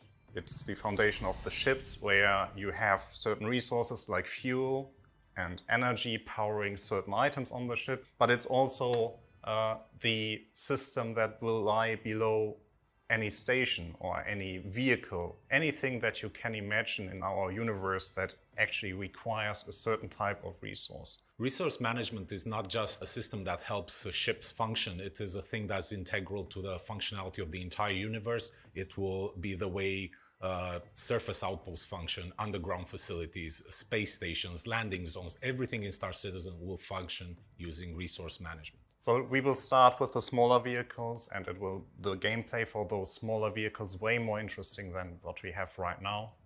And from that, we can move on to like bigger ships, and finally the capital ships will have a real purpose in the world, and where it will have a real meaning that you have the multiple roles inside those ships. It will drastically increase the time to kill for all vehicles in Star Citizen, and it will encourage people to disable ships rather than destroy them. Missions like Siege of Horizon will increase in scope and scale up a lot more with the use of resource management, as players will be able to cripple resources, change the way resources are distributed, cut power, cut certain Jesus fuel Christ, and that's a critical hell of parts a beard in right order there. to progress further in those missions. Like this guy. We can suddenly scale a lot bigger than what we have right now. Hmm. And the This reasons guy are knows that we have more control over the powers of certain platforms there, and we can introduce some interesting gameplay that facilitates these functionalities. Resource management is going to open up the possibility of player structures, player-owned outposts on planet or stations in space, where the player will have to manage resources, bring in fuel, do repairs. And this will not be something that only caters towards the engineer. This will be something that is valuable for everyone in the world of Star Citizen. Resource management will finally allow players to build their own bases and their own homesteads and actually keep that loop engaging and fun. And really, this is the main thing that makes multi-crew gameplay possible. We envision the players taking on roles like engineer, mechanic, tactical officer. And while you have your engineer trying to maintain all the resources functioning and flowing perfectly and all the items in good operation, you will have mechanics running throughout the ship, trying to change fuses, repair various things that have broken down. You will have tactical officers moving shields from one side of the ship to another in order to counter whatever incoming damage you have. Obviously, the pilot is going to be doing his job, trying to move the ship out of harm's way. The gunners are going to be taking out enemy incoming fighters or other ships. This is how we envision this entire ecosystem just coming together and providing what we hope is true multi-crew gameplay. And for all of you out there that are waiting for the Idrises and Javelins and want to use these ships, this is the system that is going to make using those ships possible. So all that said, this is a really important system for Star Citizen, but let's dig into the details and see what exactly this is. Resource management can be broken down into several key elements. Power, energy resources, life support, item maintenance, relay handling, access control, and gravity. So let's start with power, energy, and resources. The players can choose to overload items in order to get more efficiency out of them at the risk of burning them out. They can also underload items to save some resources if they don't need the full efficiency of an item. The players will have to pay attention to the balance of resources, power, fuel, coolant, heat generated in order to maintain a well-oiled and balanced ship. And overall, prioritizing certain items and their resource consumption. Okay, we've heard this 1,000 fucking times, guys. Do we really need another refresh of how component gameplay is going to play out? Since atmosphere is finite in okay, all the we're done with spaces that this. you might discover. And here, Ooh, the life new support ship? system is No way. This is the part of the thing that I've been waiting for personally. Yeah. So I'm excited. Oh, Jared. All Talk to me, right, baby. so we've Talk to ping me, pong Papa. from the visuals to the gameplay, Talk the to visuals me, to the Papa. gameplay, the visuals to the gameplay. We've only got one more scheduled presentation left. Ship Talk, Talking Ship, our annual celebration of vehicles, new coming to the pipeline, vehicles coming straight to flyable, things, something in the middle. That's going to star John Crew and Ben Curtis and Paul Straight Jones. to flyable? I'll let them take it away. Okay. This is where we make motherfucking money, boys. Pay attention. This is where the funding comes from. This Hi, is what we everyone. My launched name's the John Crew. show I'm with. the vehicle director here at Cloud Imperium Games. Well, Pyro this was year, pretty cool I'm too, once again but joined by you guys get what I Ben mean. Curtis, vehicle art director, and Paul Jones, concept art director. And this is our yearly Ship Talk panel. Like previous years, we'll be talking about something coming soon, something being announced today, something coming a bit later, and then the fan favorite, the Peki ship or vehicle concept series. To kick things off this year, we're going to be talking about our new concept ship, which is the Crusader Spirit. This is a series of ships from Crusader Industries that is designed to take on a variety of other manufacturers' ships at the two-person crew level and does a wide variety of tasks Damn. depending on which variant. Sexy, dude. The two Sexy. standout competitors to this ship are naturally the Cutlass and obviously the Cutlass Blue, Red, Steel, and the Freelancer series. Those are all similar sized ships to this, and they also cover similar sort of roles. Oh, Compared really? to Okay. the Cutlass So and it's Freelancer series, the somewhat Spirit small? benefits from not only Crusader Industries' sort of stylish Dude, physical that's appearance, sexy. but also their renowned speed and agility over those other variants. We have three That's variants sexy. of the Crusader Spirit. We have the C1, which is the cargo hauler version. We have the A1, which is the light to sort of medium bomber version. And then we have the E1, which is the executive VIP transport version. one of the Oh, really nice what? features of the Okay. Spirit series Get as a fancy whole, with it. Why the fuck not, is boys? The front half of the ship is kind of like this shared area, and it's the rear section that swaps out. So the C1 is the cargo hauler version. This comes with 48 SCU of cargo capacity in the central area, accessible like the other versions via the rear ramp. It's wide enough to allow a variety of ground-based vehicles on board, such as the Cyclone. You won't be fitting larger things in it like the tank. However, with the size of the cargo bay on the C1, you can put a vehicle and still have some Okay, it looks like it's left over. The A1 is somewhat the small, bomber so it's version just like a of the cargo Spirits, bay, which little tunnel, and sort the of splits cockpit. the difference between the Hercules A2's Well, I guess that's bomb, the smaller bomber ship. version, which I don't has know what I'm expecting. both size 10 and size 3 bomb options. This comes with size 5 bombs, and they are arranged in 2 vertical gravity dropped really fucking formations down each side of the central area. So you have a nice little walkway down the middle, and then you have the 2 sort of lines of bombs each side of you, and you'll be able to see them drop out of the bottom of the ship. It delivers a different role to what the Starlifter does in terms of the bomber. I think it's a much kind of smaller, faster ship, so it's much more agile. You're going to be kind of getting in and out, and you know, doing your bombing run, and then getting back out of the danger zone quite quickly. So it feels quite familiar in that sense, but it does deliver a unique kind of play style compared to the Starlifter. So you might be asking yourself, sorry, fellas. I can't get this out of my mind. I need to see what a bomb looks like from the ground. Let's see. Star Citizen. Citizen.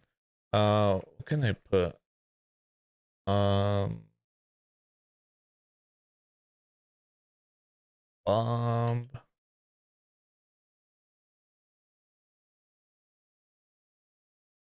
Star Citizen Big Bomb, maybe?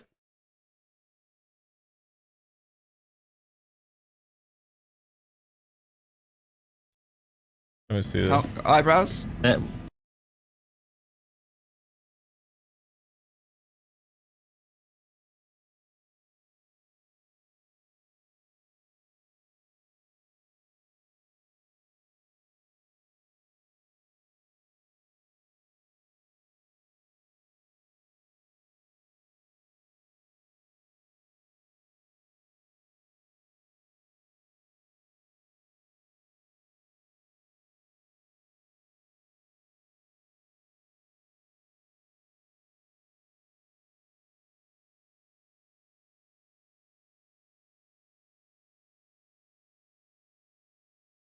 All right, whatever. I don't know. I'm getting distracted here. Let's just continue. which one's better, and it really depends I'll on have to what look you that want up to later. wipe off the face of the planet that you're bombing. Obviously, the A2 has both heavy hitters and what could be described as carpet bombing, whereas this is sort of for when you don't want to completely annihilate everything on the ground. And lastly, we have the E1 variant, which solely exists to give Jared heartburn over his Starliner. So this is a sort of taste of what the Starliner will get in the future, but on a much smaller scale. VIP one is a Oh, really interesting nasty-ish on my module. nose. It's basically split into two levels, and so we really wanted to sort of have that VIP experience. Obviously, you're coming into a sort of multi-role ship, but when you get into the module, you've got lockers, space to put any sort of personal belongings. Essentially, you go into 2 elevators, left or right, and take you up to the top deck. So it has that sort of first-class feeling. I think what really makes the E1 stand out compared to some of our other ships is the kind of the large panoramic glass roof. So when you're in this kind of shared VIP area, you're gonna have great views and be able to kind of like explore the verse in something that I think is gonna be quite unique. And we also have the Mixmaster, which is at the front of the module, which is basically where players can go and choose whatever the drink it is. So it's cocktails or coffee. And then players will also have super comfy seats. They'll have the widescreen TV in their module. I'm really excited to see when we start getting our players and our AIs into these ships and being able to kind of explore the verse and experience that kind of luxury living that Well, I've not yet to experience. This is So all between the three variants, there are a number cool. of shared This is all areas. nice and all, right? The sort of core of the ship changes with each variant, but there are some still. aspects which don't need to change. I'm And not starting against from it. the front of the ship, you naturally have the cockpit or the bridge. So like other Crusader ships, you have the side-by-side pilot to co-pilot arrangement. Then you have behind them their living quarters / bunk area and component access. And then you have the variant section, which does change the sort of internal floor plan of the ships between them. Then at the rear of the ship, you naturally have the ramp access area. So that's the Crusader Spirit. We hope you look forward to seeing this and seeing what it can do in the game in the future. From something at the very start of our vehicle production pipeline to something nearing the end of the pipeline, let's talk about the Drake Corsair next. The end of the pipeline? Wait, is it in the Drake pipeline Corsair or towards is the an end? important ship in their lineup because it fills that multi-crew exploration gap in their lineup. We've seen a lot of Drake ships of various usage and roles, such as the Buccaneer and Cutlass. In this size class, you naturally have the Constellation, the 600i as the competitors, and what Drake brings is its usual rugged, overwhelming amount of firepower for its size, sort of classification to that entry. It's Drake's dedicated exploration ship. It's a kind of a medium, deep space vessel, effectively. It's got a crew for up to 4, or space for up to 4 crew. It's got a sizable cargo hold, and it's kind of got everything that you need to really spend a decent amount of time away from civilization, away from stations, and just kind of being able to chart out those deep areas of space. It brings that sort of no nonsense, no frills approach to the ship, and you know if something's going to go wrong, it's going to be something that you more than likely can fix, and it's not going to be something that you have to cut back to a main dealer to get serviced and fixed. It's something that hopefully you and your crew will be able to kind of repair and get back up and running, or just fix with some duct tape. So fans, when they see the ship, will immediately see the sort of heritage, the DNA that's running through the Spirit. So you can kind of almost imagine how the ship is. Look at how happy he is with himself. Yeah, nice comment, bro. It's loaded with guns, You fucking killed loaded it. with turrets. It has some really interesting mechanisms inside it, so I think players will really dig that. I think what's quite unique to the Corsair is its wings, the way they fold up. This isn't done purely for style. Being Drake, it's more there for function. It allows you to get in and out of the hangars much easier. We put quite a lot of effort into keeping that really iconic exterior kind of silhouette and vision that we set, but still making it functional and making sure it works. At the moment, we're just kind of finishing up on final art. Most of the exterior has had, the majority of its core art time spent on it. We've still got lighting to do. We've still got kind of like final finishing to do, tweak some of the materials till we're kind of properly happy. But it's in a good place, so I'm really, really excited to be able to show you. So let's take a look inside the ship, and once again, we'll go front to back. On the inside of the ship, we start right at the front on the cockpit. The Corsair has quite a unique feel to its cockpit in that the pilot is kind of sat right up front, and then in kind of classic kind of Drake stylings, the co-pilot gets in the seat behind them and actually sinks down into the floor. That transition from the main cockpit area into that kind of co-pilot kind of section, you move right forward and you're sat pretty much underneath where the pilot is. It gives great visibility for both the pilot and the co-pilot. The other nice thing about this cockpit is, again, you've got these massive guns that are stuck out either side of you, so it should be a nice place to be. In the rear of the cockpit, we've got the captain's quarters. So the captain's quarters is actually pretty much identical to the rest of the quarters in the ship in terms of its kind of size and its amenities. As you move back through the ship, there's a small kind of crossroads directly behind the bridge. From here, you can either progress backwards straight into habitation, or to either side, you've got the turret access. So it's right really at the kind of like the neck of the ship, effectively. The side turrets have changed a little since the concept phase.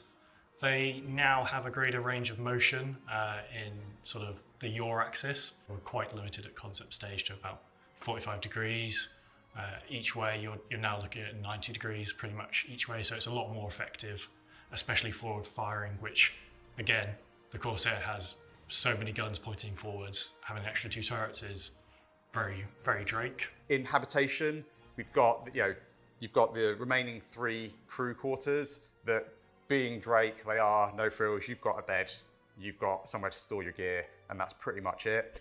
The main You have a bed, you have a locker. is, That's how it is. if anything, Drake quite Industries. luxurious for a Drake ship, in that there's a decent sized space. You've got your bathroom, which is no frills. It's got a shower, it's got a toilet, whatever. You've got the kind of chow line for all your food and everything you need to survive. And then right in the heart of the habitation area, there's a large kind of sizable seating area, and that's not just for the crew to have their meals. It's for somewhere that you can plan operations, plan your next move, and really decide where you're taking your adventure. As we move back from habitation, we start to get into like the rear half of the ship. I think if the habitation area is like the heart of the crew in the ship, then the engineering area is the real heart of the ship itself. It's sort of this octagonal, hexagonal space with a few little rooms coming off it to cram components in. And off one of those, you have the side airlock, which again has suit lockers and weapon lockers in there for before you go into EVA or docking or coming back out of, before you enter the rest of the ship. And then you've also got the lift, and the lift not only goes down to ground level, but it also takes you up to the roof of the ship. So if you do want to go on a quick spacewalk, or you need to go and repair something on the exterior, then you've got kind of easy access straight up the lift and out you go. Then finally at the rear you have the main cargo hold, which has space for an Ursa rover or similar sized vehicles and down, along with a significant cargo capacity. And being a Drake ship, there's a huge ramp on the back of it. All the mechanics are exposed. You can really see the workings of how the ship actually operates. If you're a fan of Drake, it certainly ticks all those boxes. So I think the Corsair is a particularly cool ship. I love the styling of it, love the asymmetric wing arrangement of it. I think it's just going to be a great, fun addition to the game, giving those sort of players who enjoy that Drake experience their slice of the pie. And you'll be able to experience that yourselves at IAE this year. And a vehicle coming later today, a vehicle that's at the end of the pipeline, we have the Cat Stv. Okay, and that's what we're getting Racing today? is a cool Or and what we fun got aspect to? of Star Citizen, and it's something that we've seen that backers really enjoy doing and organising amongst themselves, and something that we really want to help Oh, that's support, pretty cool, man. from within CIG. I was about to hate. So we wanted to bring a new I was vehicle completely about to to the hate, verse, but which is where the STV came from. that's pretty So cool. the STV is the Now we just Grey need some Cat dinosaurs in sports the terrain game. vehicle. It builds on what they learned from the PTV, but it brings it out of the hangars, off of the tarmac, and onto much more rugged terrain. It's a four-wheeler, two-person open-topped, sport styling, everything you need to razz around on the planet. So the STV is actually part of a wider family of vehicles. You may recognise a resemblance in the name to the Grey Cat PTV, which is also part of that family. And we also have a third vehicle lined up that we want to do in the future called the UTV, which is the utility terrain vehicle. And we've actually reconcepted the PTV, and we have the concept for the UTV. And when you see all three side by side, you'll see that family resemblance. The interior again is similar, design language, simple layout, easy to clean. That was a big thing for us, even though we don't have like a cleaning mechanic. All this sort of builds into the. But that was a big features of the thing. vehicle. Okay, So, guys. the floors have got drill holes in them, Jesus. so it can easily let water through. The seats are easily removable, so you can actually see the bolts where you can just quickly rip them out. And so all of this thinking goes into those kind of vehicles.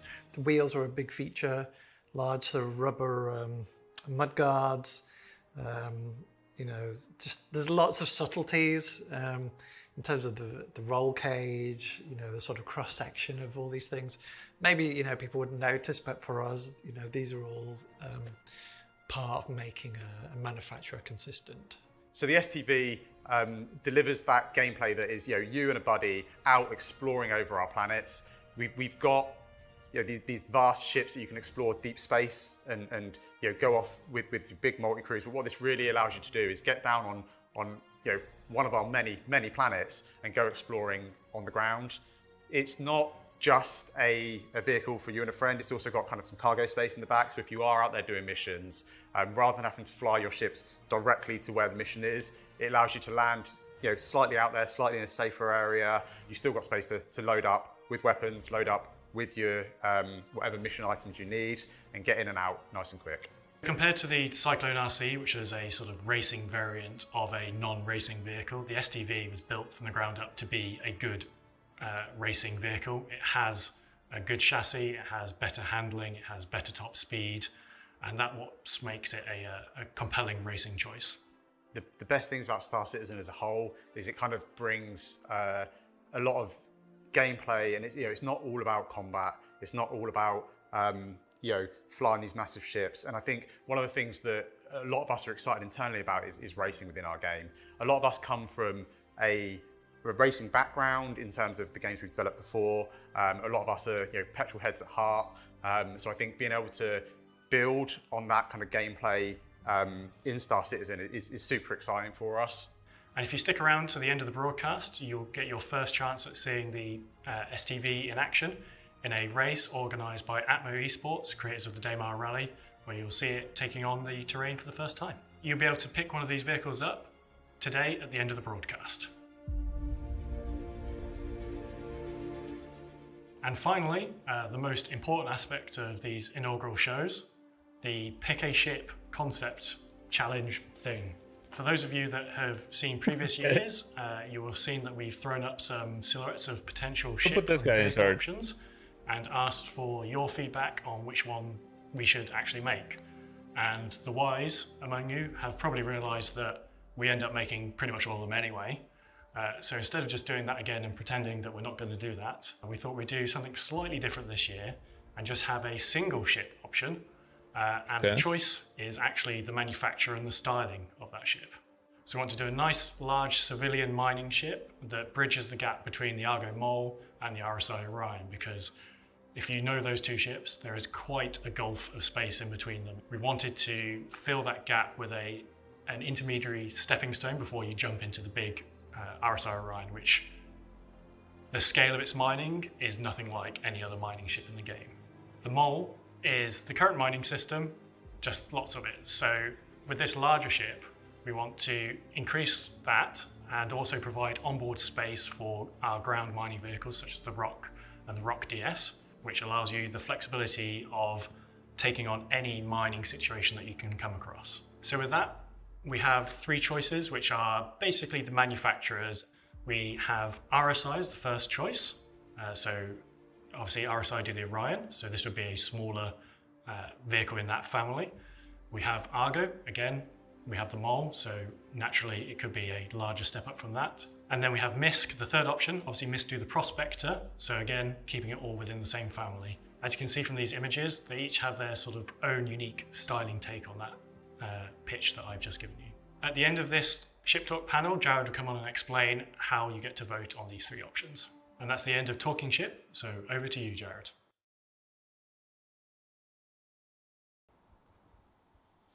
All right, and so the Crusader Spirit is available now as a concept promotion on the robertsspaceindustries.com website.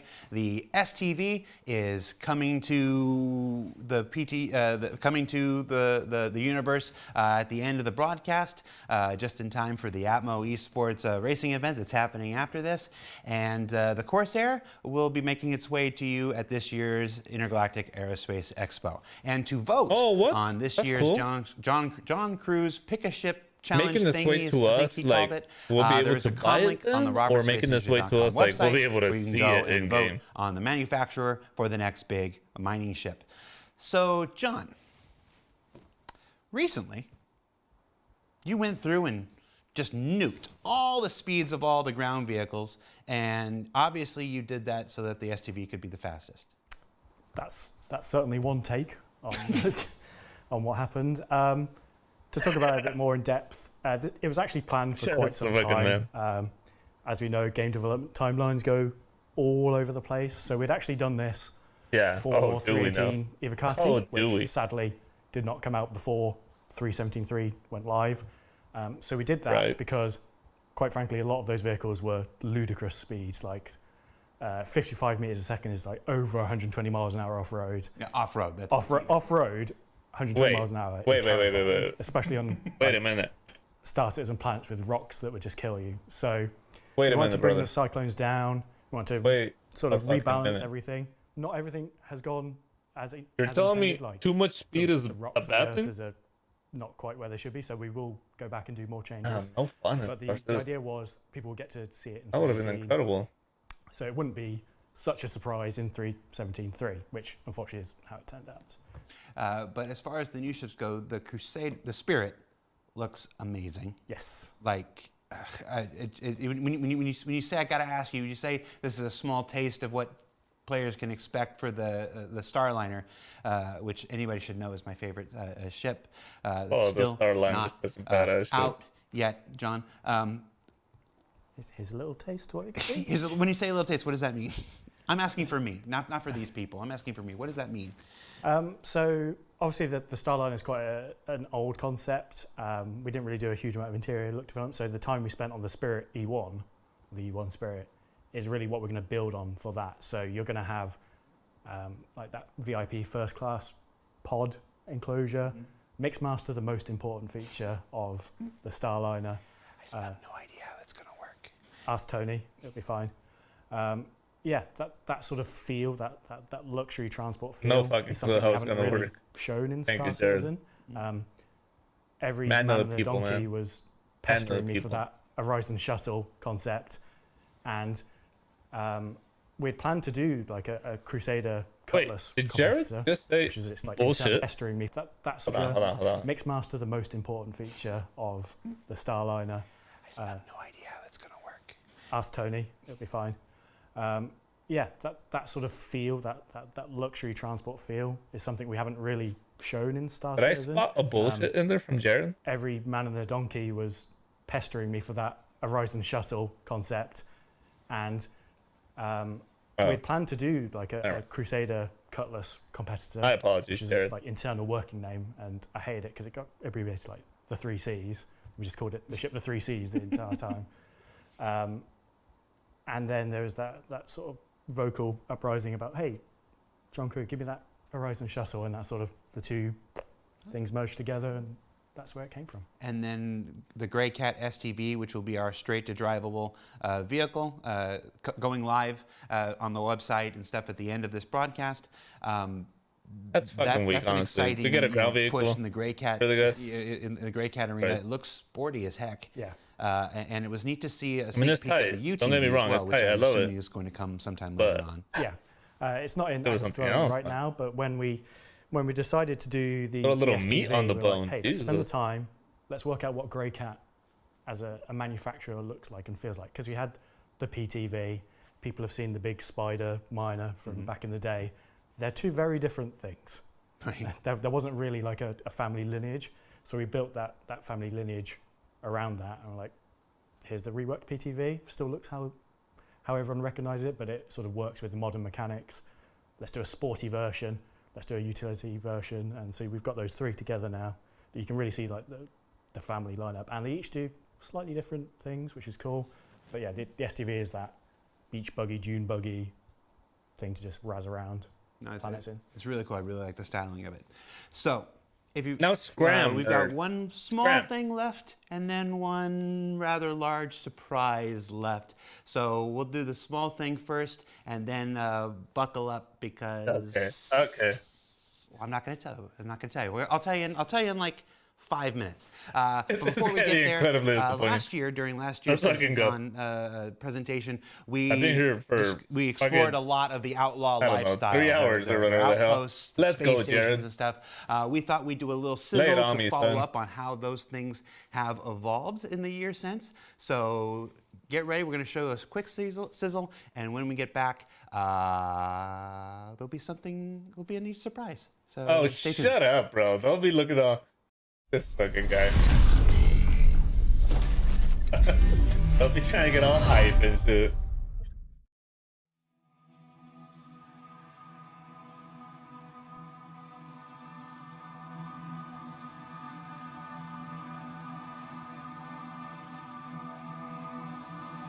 Their videos are fantastic, dude. Can we get a show going?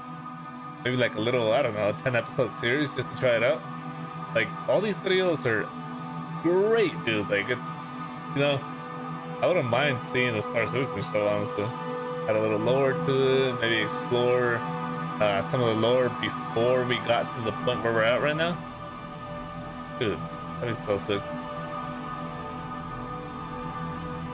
I mean, the game's never coming out anyways. Let's just fucking, you know, let's throw some ideas out there, some entertainment.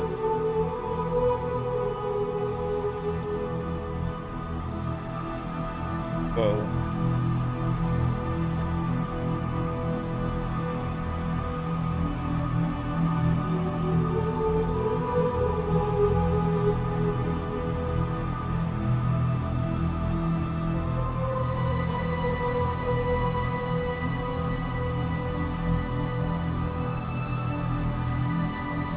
That's so fucking cool, man.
I don't know why, but it feels like there's a beat drop coming.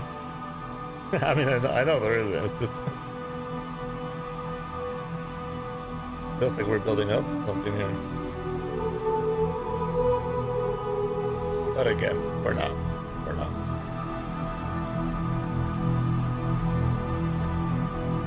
So fucking cool.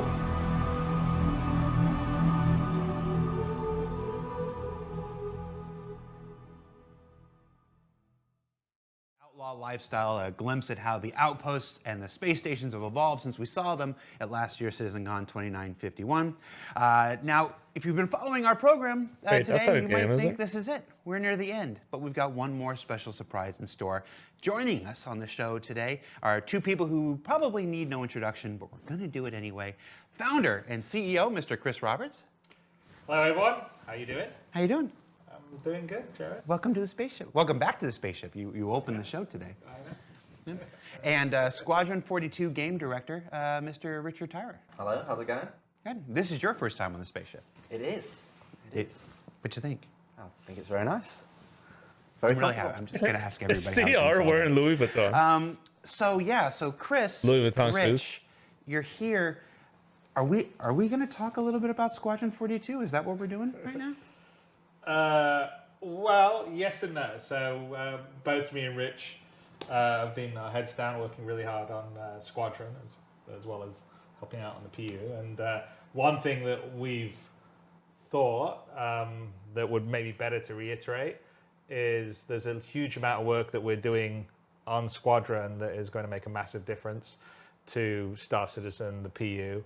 And we wanted maybe to talk about some of the things that we're doing, because I know a lot of people say, well, everyone's working on Squadron, no one's working on the PU, and that's not really true, because a huge amount of the core gameplay that we're working on Squadron is specifically being built not just for Squadron, but to benefit the PU, and we're just doing it in sort of the test kitchen of Squadron to allow us to really, polish and make sure the features work well. Yeah, get to it, Chris. Having to be caught up in the sort of quarterly release cycle that you have on the PU, because we were finding it was hard for us to really finish the features out. You know, we'd get a tier 0 out, and then it would just sort of sit around for a while because everyone was rushing on to the next set of features they're wanting to do. And for Squadron, obviously, it's shipping as a final polished AAA title, so everything needs to be really put together, working really well, and playing great. And so we're trying in the setup that we're doing now to do that for the features that we've identified that we need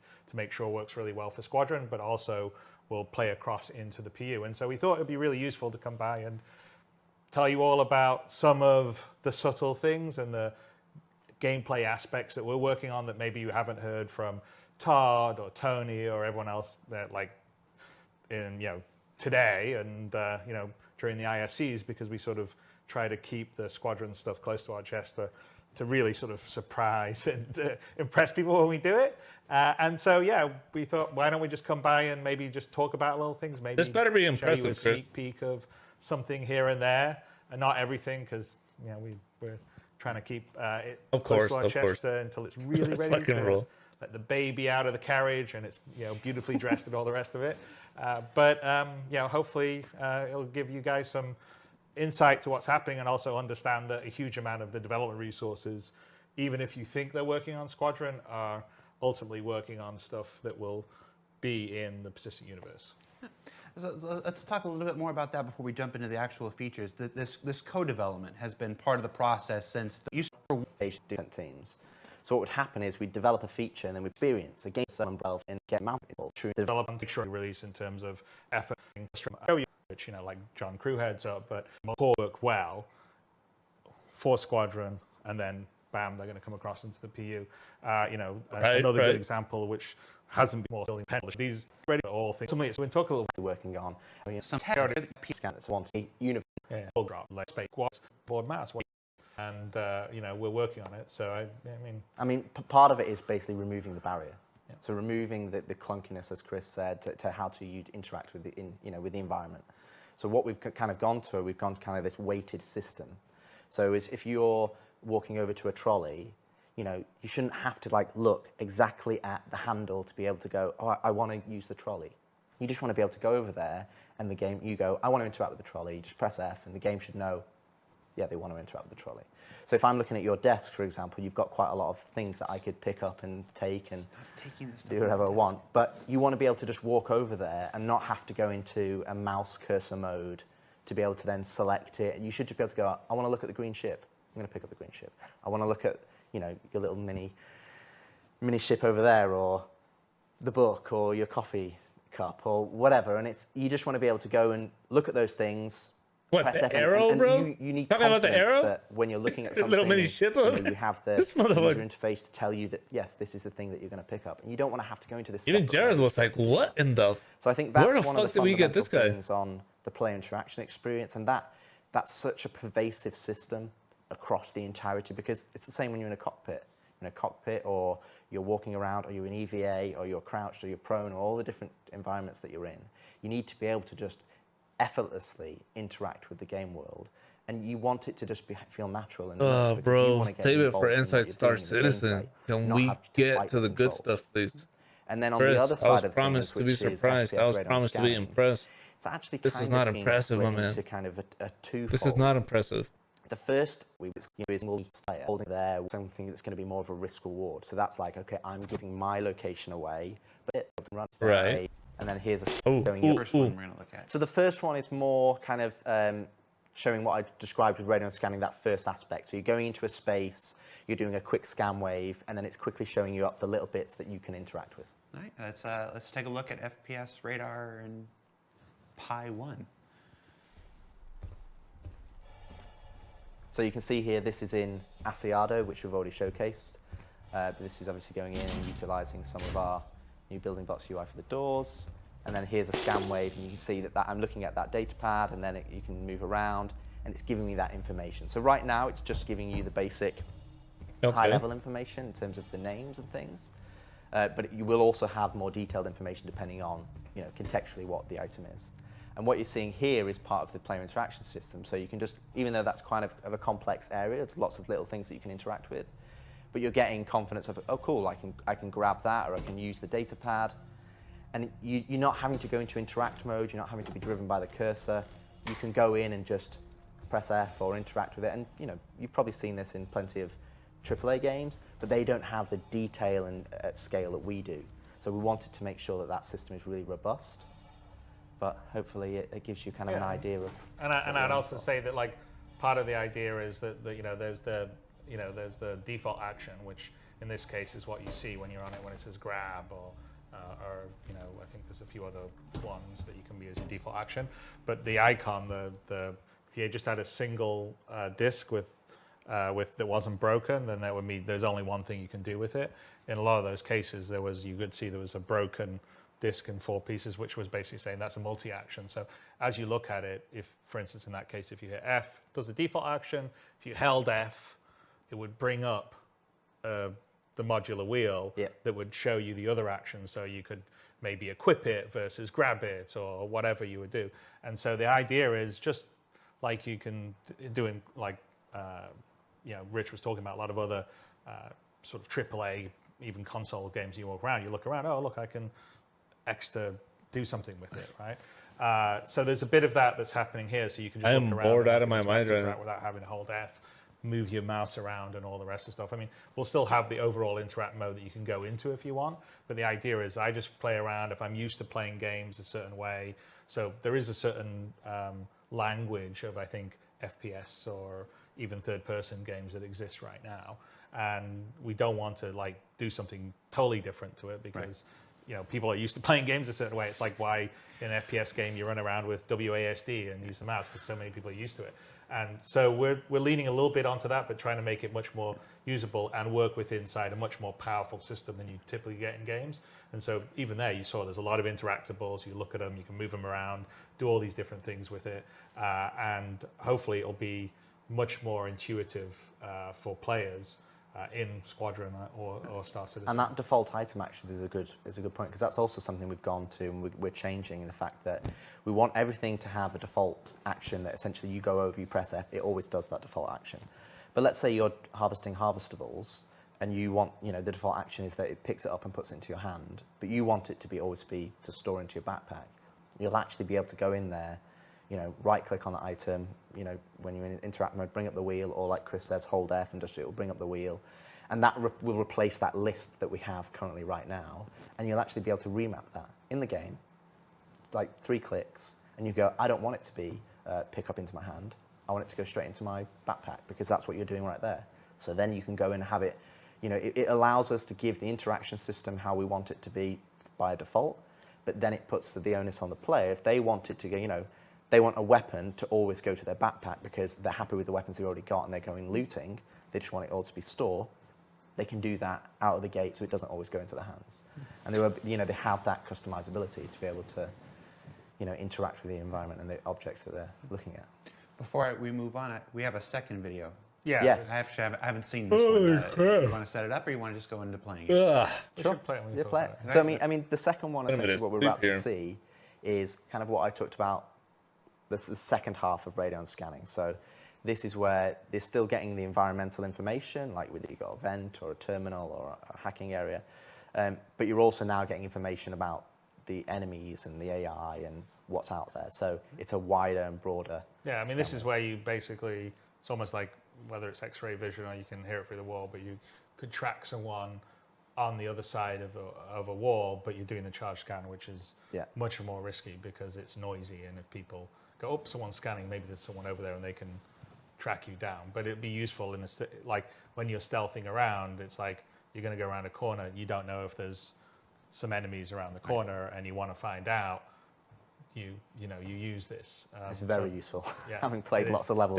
Definitely because in Squadron, we're trying to have a certain amount of realism, so you're not. Geez, so if that guy's good lord, they went for 3 more hours. I want to hear your thoughts, so make sure to head over to some of the incredible fan art and passion.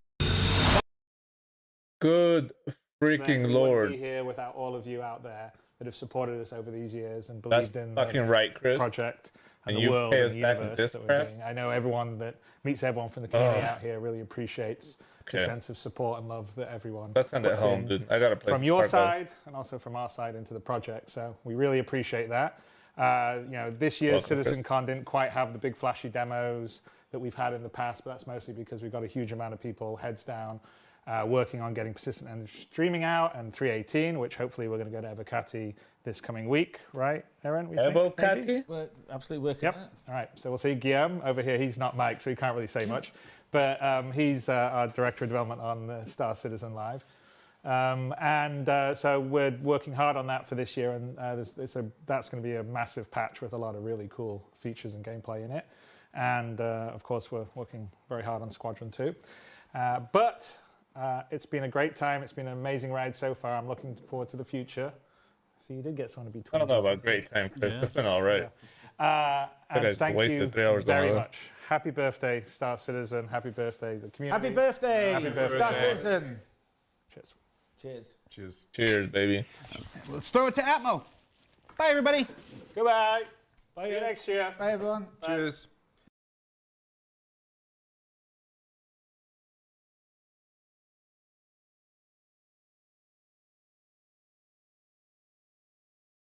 Wow. Wow. What can I even say? What can I even say? Okay. Show was alright, I guess. It was super fucking boring, if I'm being honest. We learned basically nothing. Like, we saw a little bit of Pyro, blah, blah, blah, you know? I don't know what to say, guys. I don't know what to say. I really wasn't expecting much to begin with, like I said at the beginning. Maybe I'm just tired from work and, you know, all of that. Also, the Tarkov bug is really hitting me hard and, you know, really anxious to play. I don't know. Fucking babbling. Anyways, well, that's Citizencon, guys.